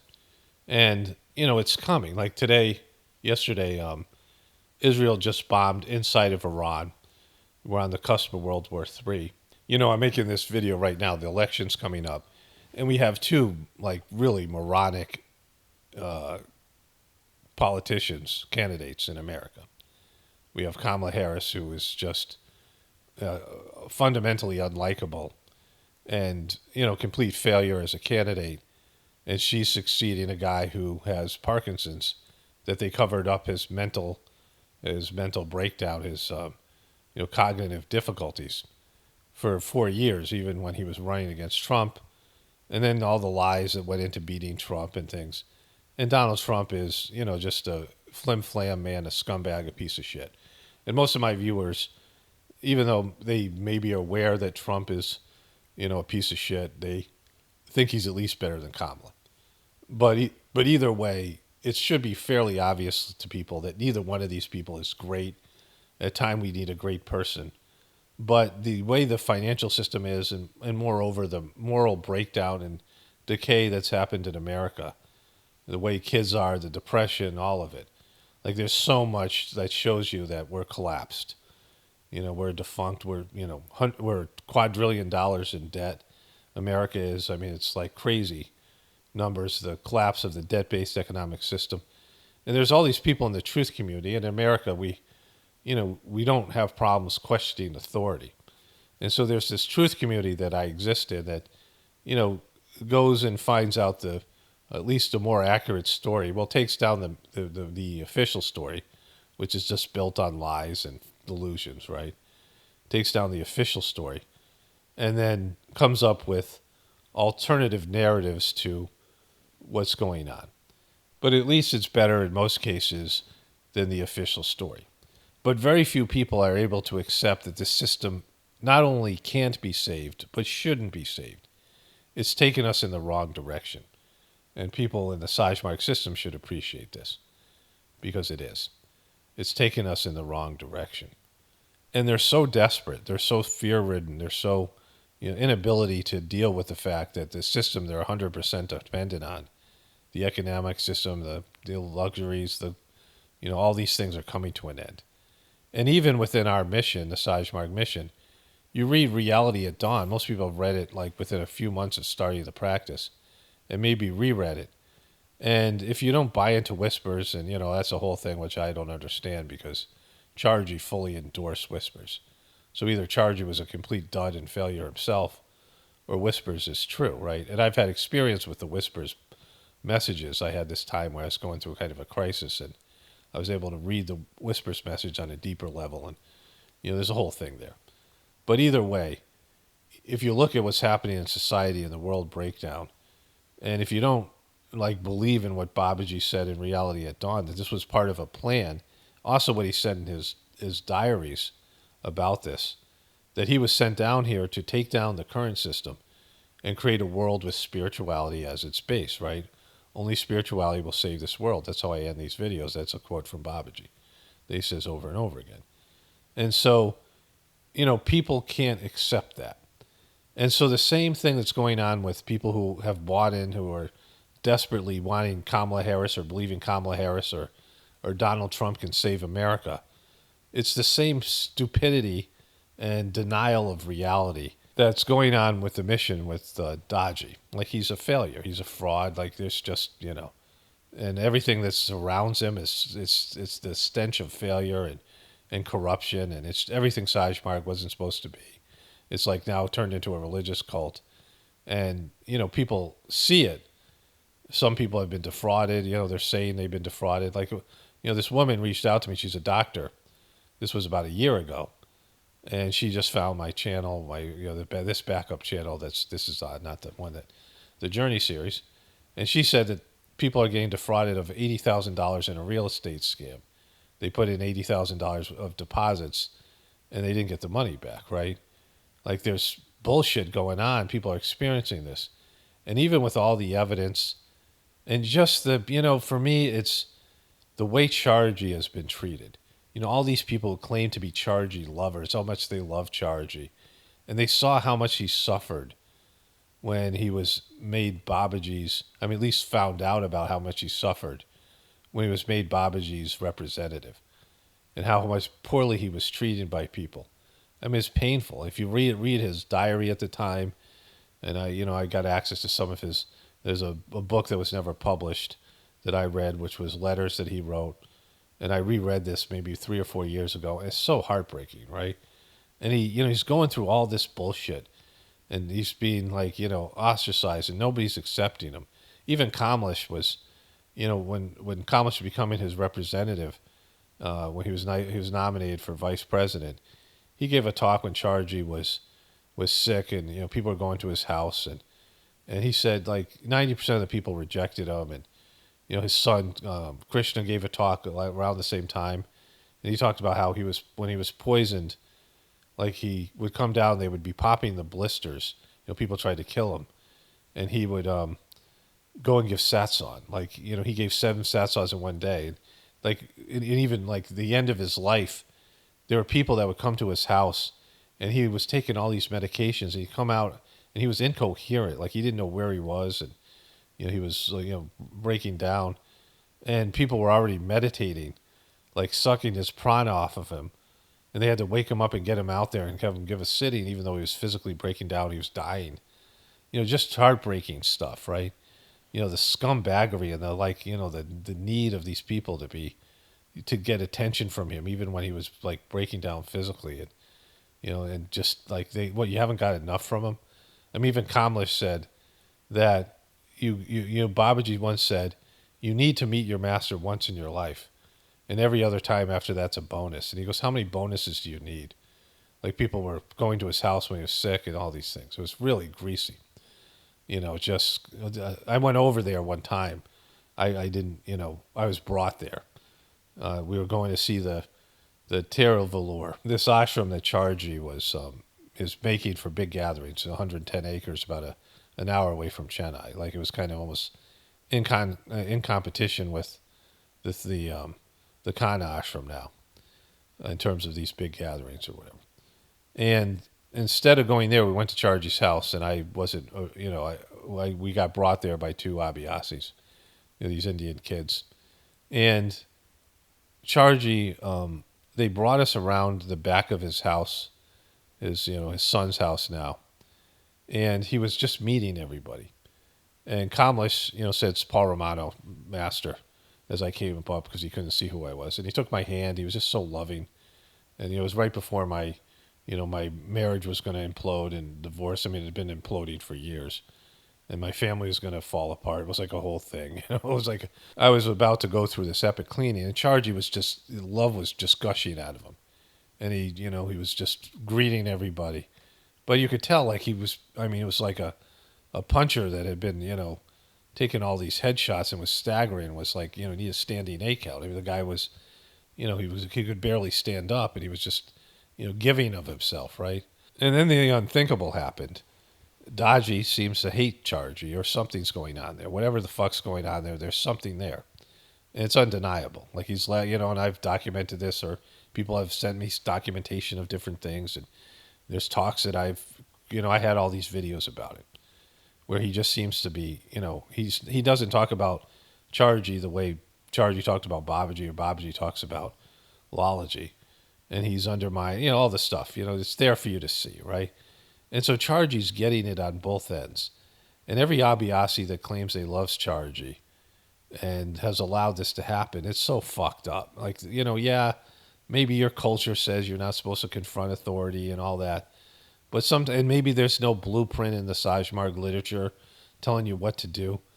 But, just going along with this thing, like, that's fucked. The same way that I'm seeing it with Trump and, all the desperation people have and not being able to just, reality at dawn, right? The reality of our situation is the system we're 100% dependent on is collapsing. And the guy that was nominated for the master of the system sucks, whatever that means, right? Whatever failure, whatever, he's failed, right? And there's no backup plan. And the only thing that I can consider is that once everything goes south, that there'll be an evolution of these so-called indigo children, higher developed souls, that all will be able to connect directly to the source. And so, a master might come out of that, but everyone will be on a higher level. And that's the only thing I can hope for, and there's no reason not to hope for it because there's nothing fucking else, right? We're on the brink of World War III. The first big prediction in Whispers of the Brighter World is at the end of 2025, the beginning of 2026. And there's supposed to be one event after another involving nuclear war and other things, the reversals of the poles, which is predicted both by scientists and in the Whispers of the Brighter World book. And that's going to possibly take down the electronic grid with solar flares, the whole thing, right? It's all there. And a system that needs, a demonic system that needs to be taken down, that's taken everybody in the wrong direction, and a new system that's based in the Sajmarg meditation will guide people to connect to God in a deeper way, and we'll all have this genetic mutation and move to a higher level of consciousness. Either that's going to happen or it's just bullshit, right? And so either way, it's out of my hands. It's either true or not. And so why not believe in it, right? And so, there's this failure of all these Abiasis to defend Chargy and to live up to. It's a difficult situation, but if you believe in the Sajmarg system, you can navigate it by connecting to the master within and deal with it on that level. The same way the masters of the system have done for years for all of us, right? And, I don't know what the problem is, but it's just, it's kind of depressing. And there's no solution here in terms of, material solution. There's no way to make a master. There's no way to get Kamlesh to do what he's supposed to do. There's no way to get these scumbags that are hijacking the mission out of the, it's just all there. The corruption, all the bullshit that happens. But for me, I got to believe it's all part of a plan. If you believe in God, you believe in a plan. And to see the plan, the work that Babaji did to make all this stuff happen, it's there for you to see. If you meditate, you can get clarity. You ask God, you ask the master to show you what you need, the master within, and, the divine masters, not the current guy, because, and just see what you need to see, as painful as it is, right? I'm doing this thing on Trump. I'm making this video. I'm going to complete it today. And Trump did this interview with Joe Rogan. And this kind of thing happens to me all the time, which to me is an indication of the plan. And so I recently did a video on WWE wrestling, which is this fake wrestling for you, Indian people that might end up watching this. It's kind of a bogus wrestling. This guy, Mr. McMahon, who ran, Vince McMahon. As a little kid, I would watch this wrestling when it was kind of small, and Vince McMahon was inheriting this business from his dad, back in the 1970s. And I watched it for a little bit, and then I realized I never really liked it, and I kind of, I liked it a little bit. My friends were watching it, but I knew it was stupid, and we knew it was fake, like it wasn't real sports. And, it was sensationalistic. And then I stopped watching it, and then I kind of saw things over the years, but I wasn't a fan. And this guy, Vince McMahon, turned out to be like the devil. He's now a billionaire. And Trump and him, Trump kind of got his persona from this character, Mr. McMahon, that Vince McMahon created in this really degraded, perverted, universe of the WWE. And Trump's a part of that. And I did a couple of videos on that. And I was, walking with my wife, and I mentioned this wrestler named Haystacks Calhoun, which I hadn't thought about in like 30 years, and I don't even know what the reference is. And the very next day, my wife and I were driving, and we listened to this Joe Rogan and Trump interview, which I'm covering today. I'm going to release a video on, I guess, Wednesday. Today's Tuesday. And during the interview, Trump mentions Haystacks Calhoun. This guy died in 1980s. He was a guy who was a big farm guy, farm character, big beard, and wearing a farmer outfit. And he died, young at, I don't know, probably 40 years old or something like that. He was obese, 600 pounds, 6'4", big fat guy. And, I didn't even know I remembered this guy. Like it was some kind of weird reference. And I explained, my wife didn't know who it was. I explained it to her. And then Trump says this thing, and it happens all the time to me, where I'll think about something I haven't thought in years, and then it'll happen in a video, or someone will mention to me, or, something will happen. Where there's this evidence of, like, this is all part of a plan. Like, there's some connection here, right? And you could look at this either two ways. That this is part of a plan, and Saj Marg had to go through something. There's reference to this in Whispers of the Brighter World, that one day Saj Marg would have to be purified. There's some other references, obscure references, just like not things that people, they're there for people to discover when the shit starts going down like it is. Or either Daaji was supposed to be a better master and he just failed. And the people around him failed, which that's a possibility, but I don't think that's the case. But either way, each one of us has to figure out what our role is in preserving the system. Because the system is fucked right now. The organization's fucked. And we each have to figure out what we need to do. And I think in large, Abiyasis are failing. And so, it's sad. Because, to me, Saj Marg was just getting going. Like we were just, we all changed a little bit. We all benefited a little bit. But we weren't, at the top level. We weren't, central region people. A lot of people who got access to higher levels fell. A lot of people who were put in the mine region, or even some of those in the central region, the few that made it to the central region fell. We improved, and we were getting it a little bit, but we weren't getting it the level that we could have. We weren't, advancing, but the system was going to be around, and we were going to have several lives in this system, in this organization, to move forward and continue what we started here. We made some improvement. We made some progress. That's for the most of us. And even the people who had taken just 3 sittings and quit, their souls would choose to come back. And eventually we'd all reach that level because of, this wonderful gift, this accelerated spiritual evolution that we're given here in the Saj Marg system. And it would just expand, and people would do it all over the globe. And it would be something that, like everyone was going to do at some point. You don't almost have to do it in a post-apocalyptic situation, right? And, that's the way the vision was sort of presented to all of us. And now we have a hiccup, right? We have a problem. Houston, we have a problem. And, this failure of Daaji or whatever it is. And people just can't, they don't have the ability to deal with it, right? And it's pathetic. Like, these are supposed to be saintly people, the best of the best, higher developed souls. And there seems to be epic failure in terms of navigating this situation. And the evidence is overwhelming. So like I said, this thing's just another bad thing that surrounds the stench of Daaji failure. I'm going to read the rest of it, here coming up. And there's a few articles about it. But the reality is, it's just, it's beyond a Daaji failure. It's what about all the other people who are blessed by Babaji and Charji and Lalaji? And, you've had some, consciousness awakening, and you've had some spiritual evolution, and, you have this one problem and the organization just collapses. Like, it's pretty fucked. All right, here's the rest of the stuff here. And then it says here, the alleged facts of the case. Let me get back into this here. The alleged facts in the case demonstrate significant corporate malfeasance, said Sheldon L. Pollack, Associate Director of Enforcement in the New York Regional Office. Now, Joshua Pollack is, I don't know if he spells the name exactly the same way. And I know Josh. I like Josh. It seems like a good guy. But he co-wrote a book with Kamlesh and worked for him.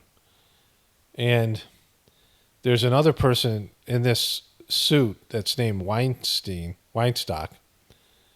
And that's somebody who, we'll see it. I'll show you some of these things later.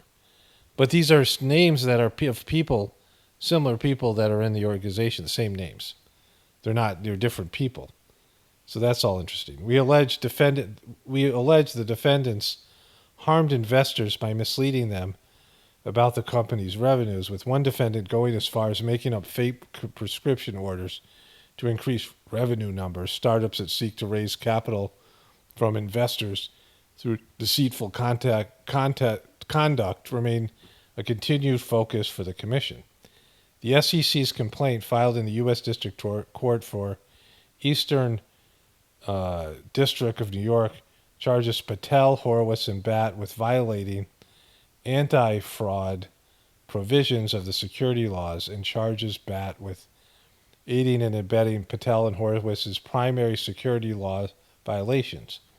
The complaint seeks permanent injunctions, civil money penalties, disgorgement, prejudgment interests, and office and director bars against all three defendants that they can't become officers and directors of organizations. And it doesn't say right now that these things have any, that they're going to go to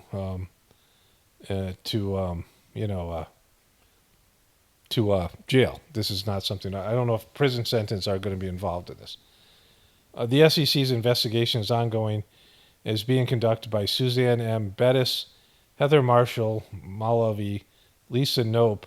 I think there might have been a Nope or a Nap, a person who did the Sagemark system, and Fred Weinstock was my preceptor.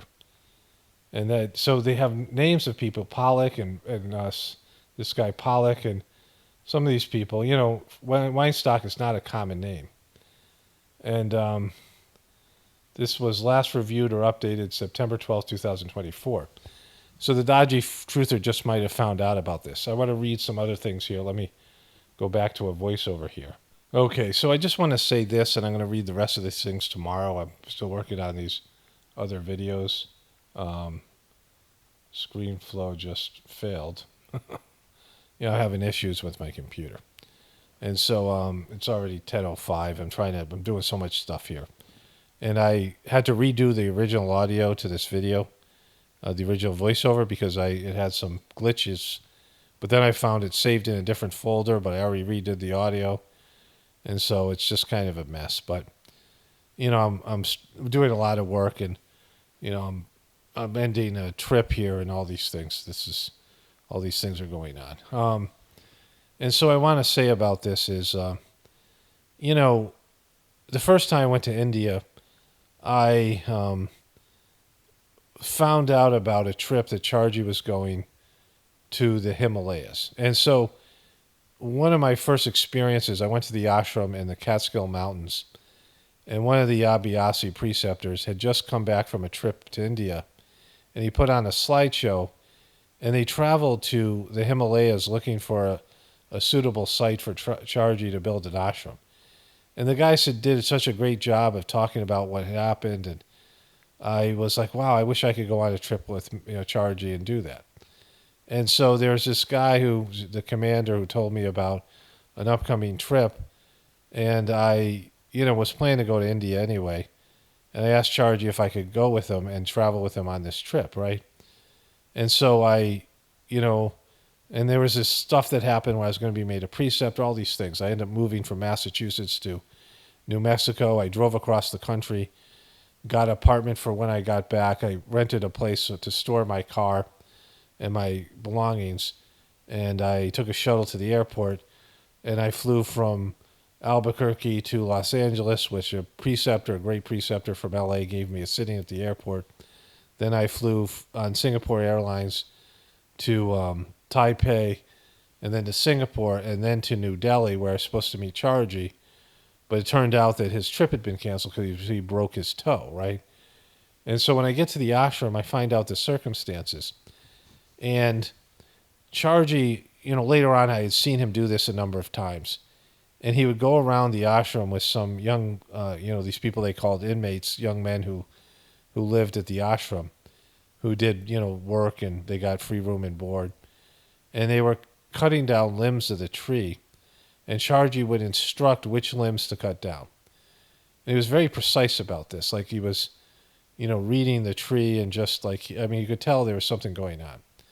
In this particular, before I got to, when I was going to go with Chargy to travel to the Himalayas trip, and he broke his toe, so it was canceled. He was going around with this young guy, and there's probably 100 people there watching, right? The people would go out and they would just want to be around Chargy, and he was doing this work. And the guy fell out of the tree, and Chargy had said something like, watch out or whatever. And the guy fell out of the tree, and he didn't have a scratch on him. And he didn't fall on Chargy, but somehow Chargy's toe got broken, right? And everyone who was there, and I talked to a number of people, said that Chargy took this guy samskara on. Like, this guy didn't get hurt, and Chargy had to bear his pain and suffering in the form of a broken toe. And there have been so many stories like this, right? There's a story in one of the books by, there's a Danish Abhyasi who wrote this book about Babaji, his time with Babaji and Chargy. And Babaji was with a senior, one of his senior preceptors named Sister Kasturi, Saint Kasturi, who he had given a lot of spiritual power and spiritual, training and upliftment. And he had taught her how to take somebody's illness onto herself, right? And this guy was in the room, and there was this subtle thing that happened where Babaji would cough, and Sister Kasturi would take Babaji's illness away, and she would cough, and Babaji would take it back from her. Like this whole thing. It went on for a while. And it was very subtle, and people kind of in the room, some of them knew what was going on, that that she was trying to take his pain and suffering away, and Babaji wouldn't let her do it, right? And, this is the kind of sacrifice and things that these masters do. There was a time where some person died, like a young child or something, and Babaji gave up some of his life force so that the kid wouldn't die. And he got chastised by Lalaji, and he ordered some saint to give Babaji some of his life force because, Babaji's work was so important, right? This kind of sacrifice. And so, going back to the story with Chargy, think about like that kind of a person, that Chargy would never let somebody else take the heat for his mistakes, right? He was there taking, some of the pain and suffering away from people. There was a time, I should say this as well. When Chargy was making me the preceptor, I got this really bad stomach ache, and then it went away. And I was going to get a sitting from him, and they said I had to reschedule because Chargy had a stomach ache. And I felt like this, he was, we were connected because he was making me a preceptor, and I felt bad for whatever reason that he had to suffer because of that. Like there's this way that, there's a connectivity thing and suffering, and the master suffers when everyone else does, right? He bears people's burdens, with them. He doesn't take them all. There's a whole thing there. I'm not going to get into that. But to understand that, Kamlesh has allowed his son his reputation is ruined now, and he's going to be the one who's, I don't know what he's going to say about his son. I don't know if he's going to throw him under the bus or what. I mean, I don't know how they're going to play this thing. But his son certainly wasn't acting on his own. This is Kamlesh's, of course, he was becoming the master. He was being the master when all this stuff went down. But, for one, a lot of these ethics and morality issues that Kamlesh has exhibited, this fraudulent behavior, willingness to defraud people, is, been evident over and over again. Questionable business practices and associated with bad organizations and corrupt people like Diaper Baba. And, passing that on to his son. And, I don't think his son did this on his own. And if he did, it was Kamlesh's poor training of him and lack of, ethical, ethics and morality and honesty, integrity that led to this defrauding of these people, right? And how is this going to play out? Well, maybe the kid gets away with it, or at least he doesn't go to jail, and he's, makes a life for himself in India, and, there's not so much embarrassment for him. But whatever it is, this shit wouldn't happen with Charging or any of the other masters, because they were men of character, and Kamlesh isn't. And I'm not saying I am one. Like, I don't want to, I'm not talking about me. But, he's the master of the system. You can't do shit like this, right? You can't be involved in these fraudulent circumstances, and he is over and over again. And so I'm going to, it's late here. So I'll continue and finish this video hopefully tomorrow. Today's Tuesday, October 29th. But it's just bad. Like, it's fucking bad.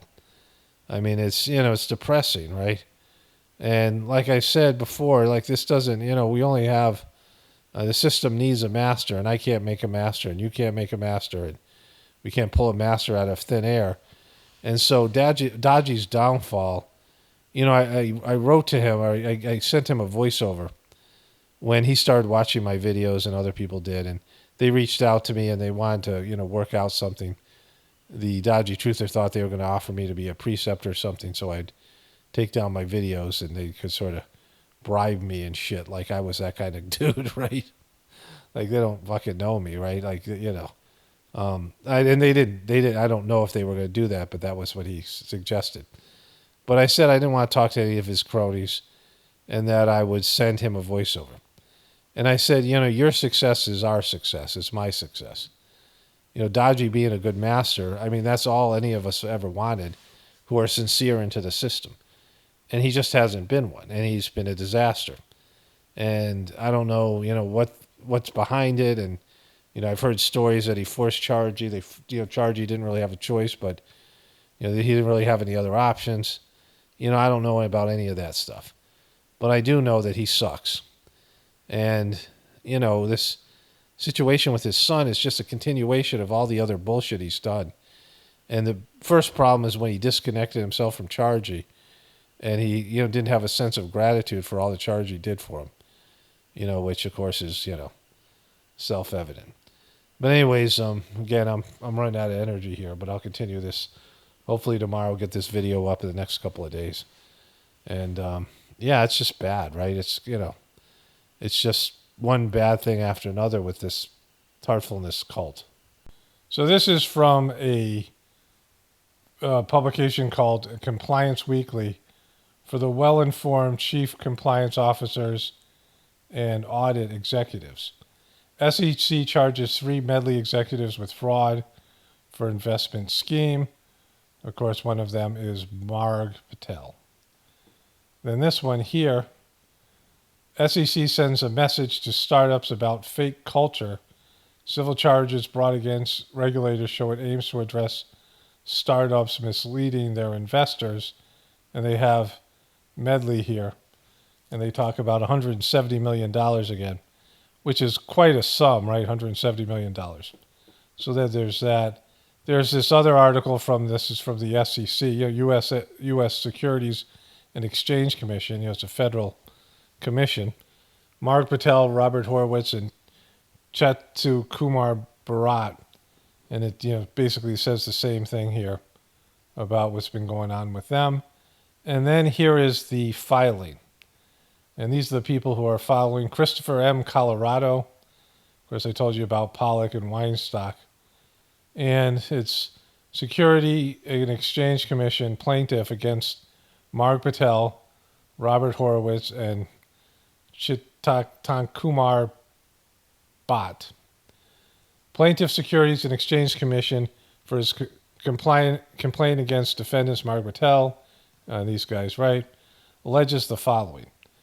From at least February 2021 through August 2022, defendants Patel, the former chief executive officer of Medley Inc., Medley, a now defunct privately held online pharmacy company, Horowitz, Medley's former chief officer, and Bharat, Medley's former head of prescription operations, misleading, it says prescription operations, deceived investors about Medley's business, including their false, the repeated false and misleading misrepresentation of Medley's growth and revenues. Medley was marketed to investors as a company that was disrupting the pharmacy industry by providing a full-service online pharmacy experience from the moment a doctor wrote a prescription through delivery of the prescribed medication to the patient that would limit the need for brick-and-mortar locations and to minimize the associated costs. Investors were told that Medley was succeeding wildly as the nation's fastest-growing digital pharmacy with exploding revenue growth. In reality, much of Medley's revenue and revenue growth was built on fake prescriptions and accounting irregularities. For years, Bhatt had been creating hundreds of fake prescriptions for high-dollar medications in Medley's internal pharmacy management system, resulting in millions of dollars of accounts receivable revenue that was not real and that Medley would never receive. At the same time, Medley restricted its U.S.-based operations and financed employees from that internal Medley system, including the raw data showing the fake prescriptions and resulting fake revenue. So where they were hiding it away so people wouldn't see that there was fraud, and required those employees to outsource and rely on analysis of the data by an India-based subsidiary, forcing U.S.-based Medley team to incorporate financial information from the subsidiary that was replete with irregularities and inaccuracies. And so this subsidiary is something that Kamlesh is a part of in India. Of course, this is his pharmacy, right?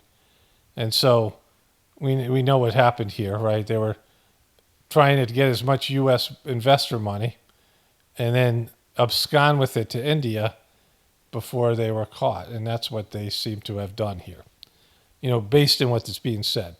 Despite these restrictions, several Medley employees discovered problems in Medley's financials and identified material revenue overstatements, and they repeatedly notified Patel and Horowitz of the irregularities and overstatements.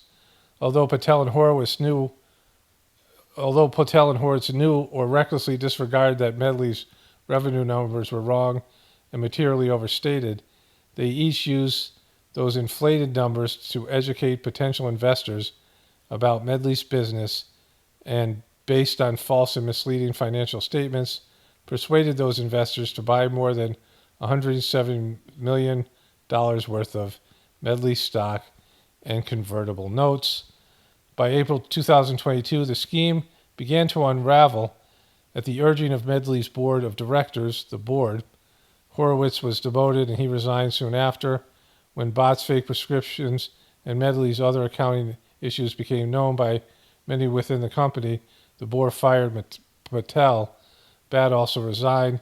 Medley's business quickly deteriorated and it filed for Chapter 11 bankruptcy in December 2022. In April 2023, converted the action to a Chapter 7 liquidation. Those who had invested in the Medley lost their entire investments. $170 million people lost, right? And so this is fucked. Like, it's bad, right? Okay, so this tells you about the violations, the laws they broke, the codes they broke. And this, again, it's kind of written in legalese, and you'd have to know what the F they're talking about, so I'm not going to read that. And then so it says here, the nature of the proceedings and relief sought.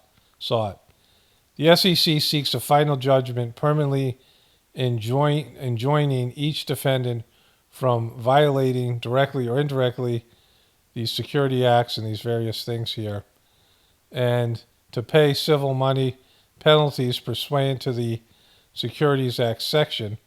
So it seems like they have to pay back, ordering the defendants to disgorge all ill-gotten gains they received as a result of the violations alleged here, and to pay the prejudgment interest thereon pursuant to the Exchange Act of these sections here. So they're supposed to pay back all the money that they owe, plus the interest on that money. Defendants to pay civil money penalties. They're permitting and prohibiting each defendant from serving as an officer or director of any company that has a class of security registered under Exchange Act, or that is required to file reports under the Exchange Act. Defendants directly and indirectly have made use of the means or instruments of the interstate commerce and or mails in connection with the transaction acts, practices, and courses of business alleged within. Okay, so Patel, age 36, is a resident of Staten Island, New York. Patel co-founded Medley, and his brother also was a part of that. His brother, the Dodgy Truther, sent me some sort of thing that looks like it's like LinkedIn, maybe for India, and it lists his brother Saj as a co-founder, right? We'll get into that in a bit. It says here, August, with the Medley's board terminated him. As CEO, Patel was responsible for Medley's operations, raising money from investors, and reviewing and approving financial information for and providing that information to Medley's board and its prospective and existing investors. Patel was also director of Medley's India-based subsidiary, Medley Software Systems, LLP. During the SEC's investigation that preceded this action, Patel invoked the Fifth Amendment privilege against self-incrimination, refused to produce documents in response to the SEC subpoena, and refused to answer all substantive questions during sworn testimony. And so this is, whatever it is, right? And so there's a connection to India. Here it is. Incorporated in 2019 in India. It's entirely registered to do business in India. This is a software system with a principal place of business in Pune, India, Pune. Medley Software was a subsidiary of Medley. During the relevant period, Medley Software provided accounting, financial, and data analytics services to Medley, including through Medley Software's so-called Business Intelligence Team, or BI team. Investor A is a venture capital firm that invested more than $60 million in Medley, including more than $27 million in Medley's Series C fundraising round beginning in February. Investor A held a seat on Medley's board. Investor B, $5 million. Investor C, $50 million. Investor D invested more than $85 million. These people all had a seat on the board. And since before 2017, Patel and his family owned, in full and part, several New York-based pharmacies. Patel served on the board of directors of some of those pharmacies. Patel, together with his brother, founded Medley, his brother, which they're not, Sahaj, Medley, to be a full-service online pharmacy through which medical providers could submit prescriptions, patients could have those prescriptions filled, and prescribed medications would be delivered to the patients. As its formation, Patel became Medley's CEO. In that role, Patel oversaw and managed Medley's operations and business development and Medley's fundraising for investors, among other things. Patel and his brother initially founded Medley through $900,000 in unsecured loans. At the time, Patel and his brother each owned more than 40% of Medley. And I wonder what the other percent was owned by their dad. 20% was owned by Kamlesh. And so, again, they've kept Kamlesh out of this thing, but he had to be all over this thing. These were his pharmacies. It says here, in December 2018, Medley hired a long-term associate of Patel who had worked at multiple pharmacies associated with Patel and Patel's family to be the Medley vice president and director of pharmacy and compliance, and later Medley's chief compliance officer. In those roles, the Medley COO oversaw Medley's compliance with regulatory requirements and internal policies and procedures, including concerning insurance claims and data management. The Medley CCO was appointed to serve on Medley's board. And so a lot of things here about their family. I don't need to go on here. You can look this up if you want to read all of it. I don't know if I'm missing anything out here. This is document filed. I don't know how you'd find this thing. But, you can search for it. I don't know how I got it. Maybe the Dodgy Truther sent it to me. And so this is really bad. Here's the other thing. The Dodgy Truther sent me this. This is Kamlesh Patel. It says, also known as Daaji among his followers, is a spiritual leader, author and fourth in line of Raja Yogic Masters in Sajmarg system of spiritual practice. He has been president of Sri Ramchandra Mission, a nonprofit organization founded in 1945 and associated with the United Nations Department of Public Information since 2014. So he was maybe one of these pricks that pushed that UN thing with the mission. He was born in Gujarat in 1956, and he started the meditation in 1976 under the guidance of Ramchandra Shah Jahanpur, who was Babaji. He moved to New York City after graduating with honors from LM College of Pharmacy in Ahmedabad. That's the big city there in his state. He lives in the U.S. with his wife and raised two sons. He doesn't mention their names. He did his postgraduate degree and built a pharmaceutical business in New York. Since 2003, he mainly been working for the Sri Ramchandra Mission without holding any positions of profit. And so he raised two sons. He lived with his wife and raised two sons. And it says Kamlesh started practicing Sajmarg in 1976. This pharmacological student, and Patel worked with Parthasarthi Rajagopalachari, the second president of Sri Ramchandra Mission, holding a number of responsibilities in the organization. He didn't work with. Charji was the master. In October 2011, he was nominated as Charji's successor. After Charji's death in December 2014, he became spiritual guide and third president of Sri Ramchandra Mission. And he won the Pada Bhusham Award, this crappy award. He wrote these crappy books, which, they manufactured fake sales for, which I've talked about in other videos. And so that's an interesting middle name. And so it says here that he is, where's the stuff I want to find here?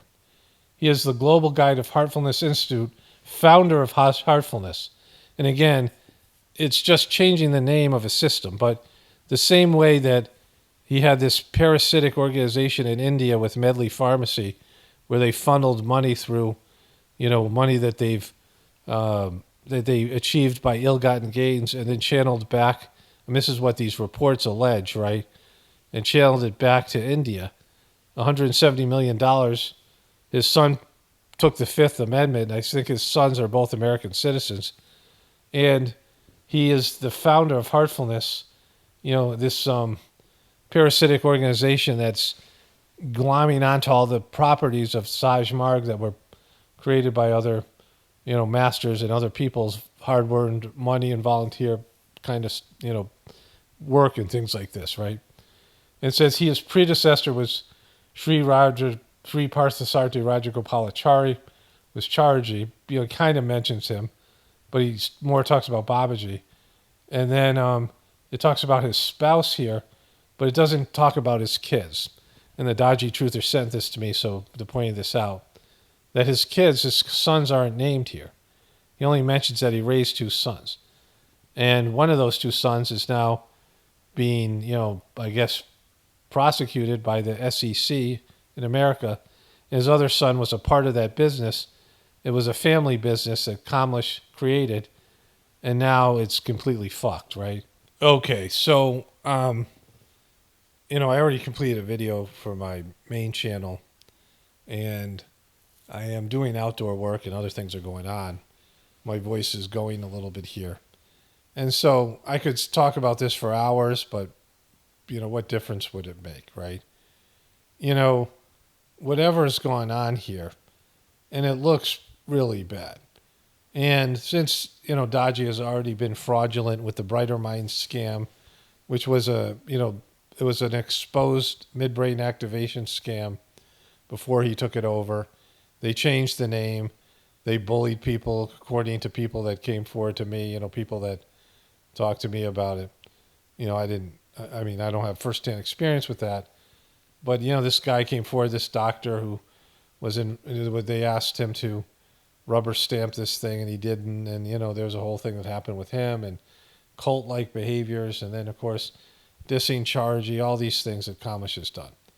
And, this was an existing organization where people donated money and donated their time, energy, and love into this organization to build ashrams and to, create a worldwide organization, volunteered their time as preceptors and, doing other jobs within the system.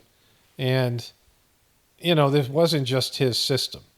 Like when you're president of the system, Chargie's one instruction with him was he had to be really aware and remember that when he was spending mission money, he was spending money that wasn't his, that was other people's money.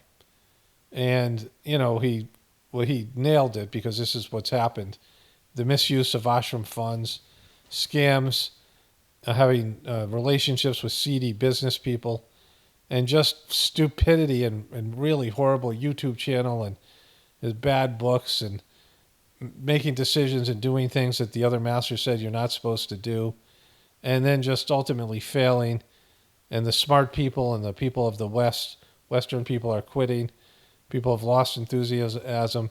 He's going for dumb people, ignorant people. And, it looks like he's turned this into a full-on cult and scam organization, right?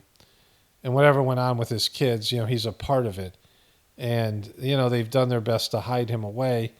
But imagine if his kid's life and name, his reputation is ruined, and Kamlesh just sits on his hands and doesn't take responsibility for his part. He allows his son to take the fall for him. I mean, what a piece of shit move that would be. I mean, imagine his son having to be, the one who bears the shame of this thing. And now they're in India, and it seems like they've absconded with over $170 million of investor money. And I don't know what the process is for the SEC to recover that money. The investors, I mean, it's all, this is not what a master does. Like a good spiritual person wouldn't get involved with this kind of shit. They hid scandals before. There was a preceptor that shot his wife, and they sort of covered it up, which they kept it out of the newspaper. I mean, the guy was mentally ill, and there are some other things that happened over the years, unavoidable things, but it wasn't the master of the system. Babaji had rotten kids, but this was a family business, and Kamlesh is exhibiting the same types of attitudes, ethics, and morality and consciousness in his decision-making around being the master of the system and running scams and these things. I mean, these reports that I'm hearing from people about real estate fraud, more than one person has come to me and said that there's real estate fraud and these other things, mismanaging public funds. And this is people's belief in their, in God and their spiritual life, right? And, to get somehow, defrauded of their money and all the love and energy they put into the system. And so, it's horrible. But what else can I say about it if these people won't wake up on their own? I don't think there's anything you could say to them because they just won't deal with it. They won't, admit to what's going on, which is kind of sick, right? And this is how cults work. And, when people, we see this with Trump.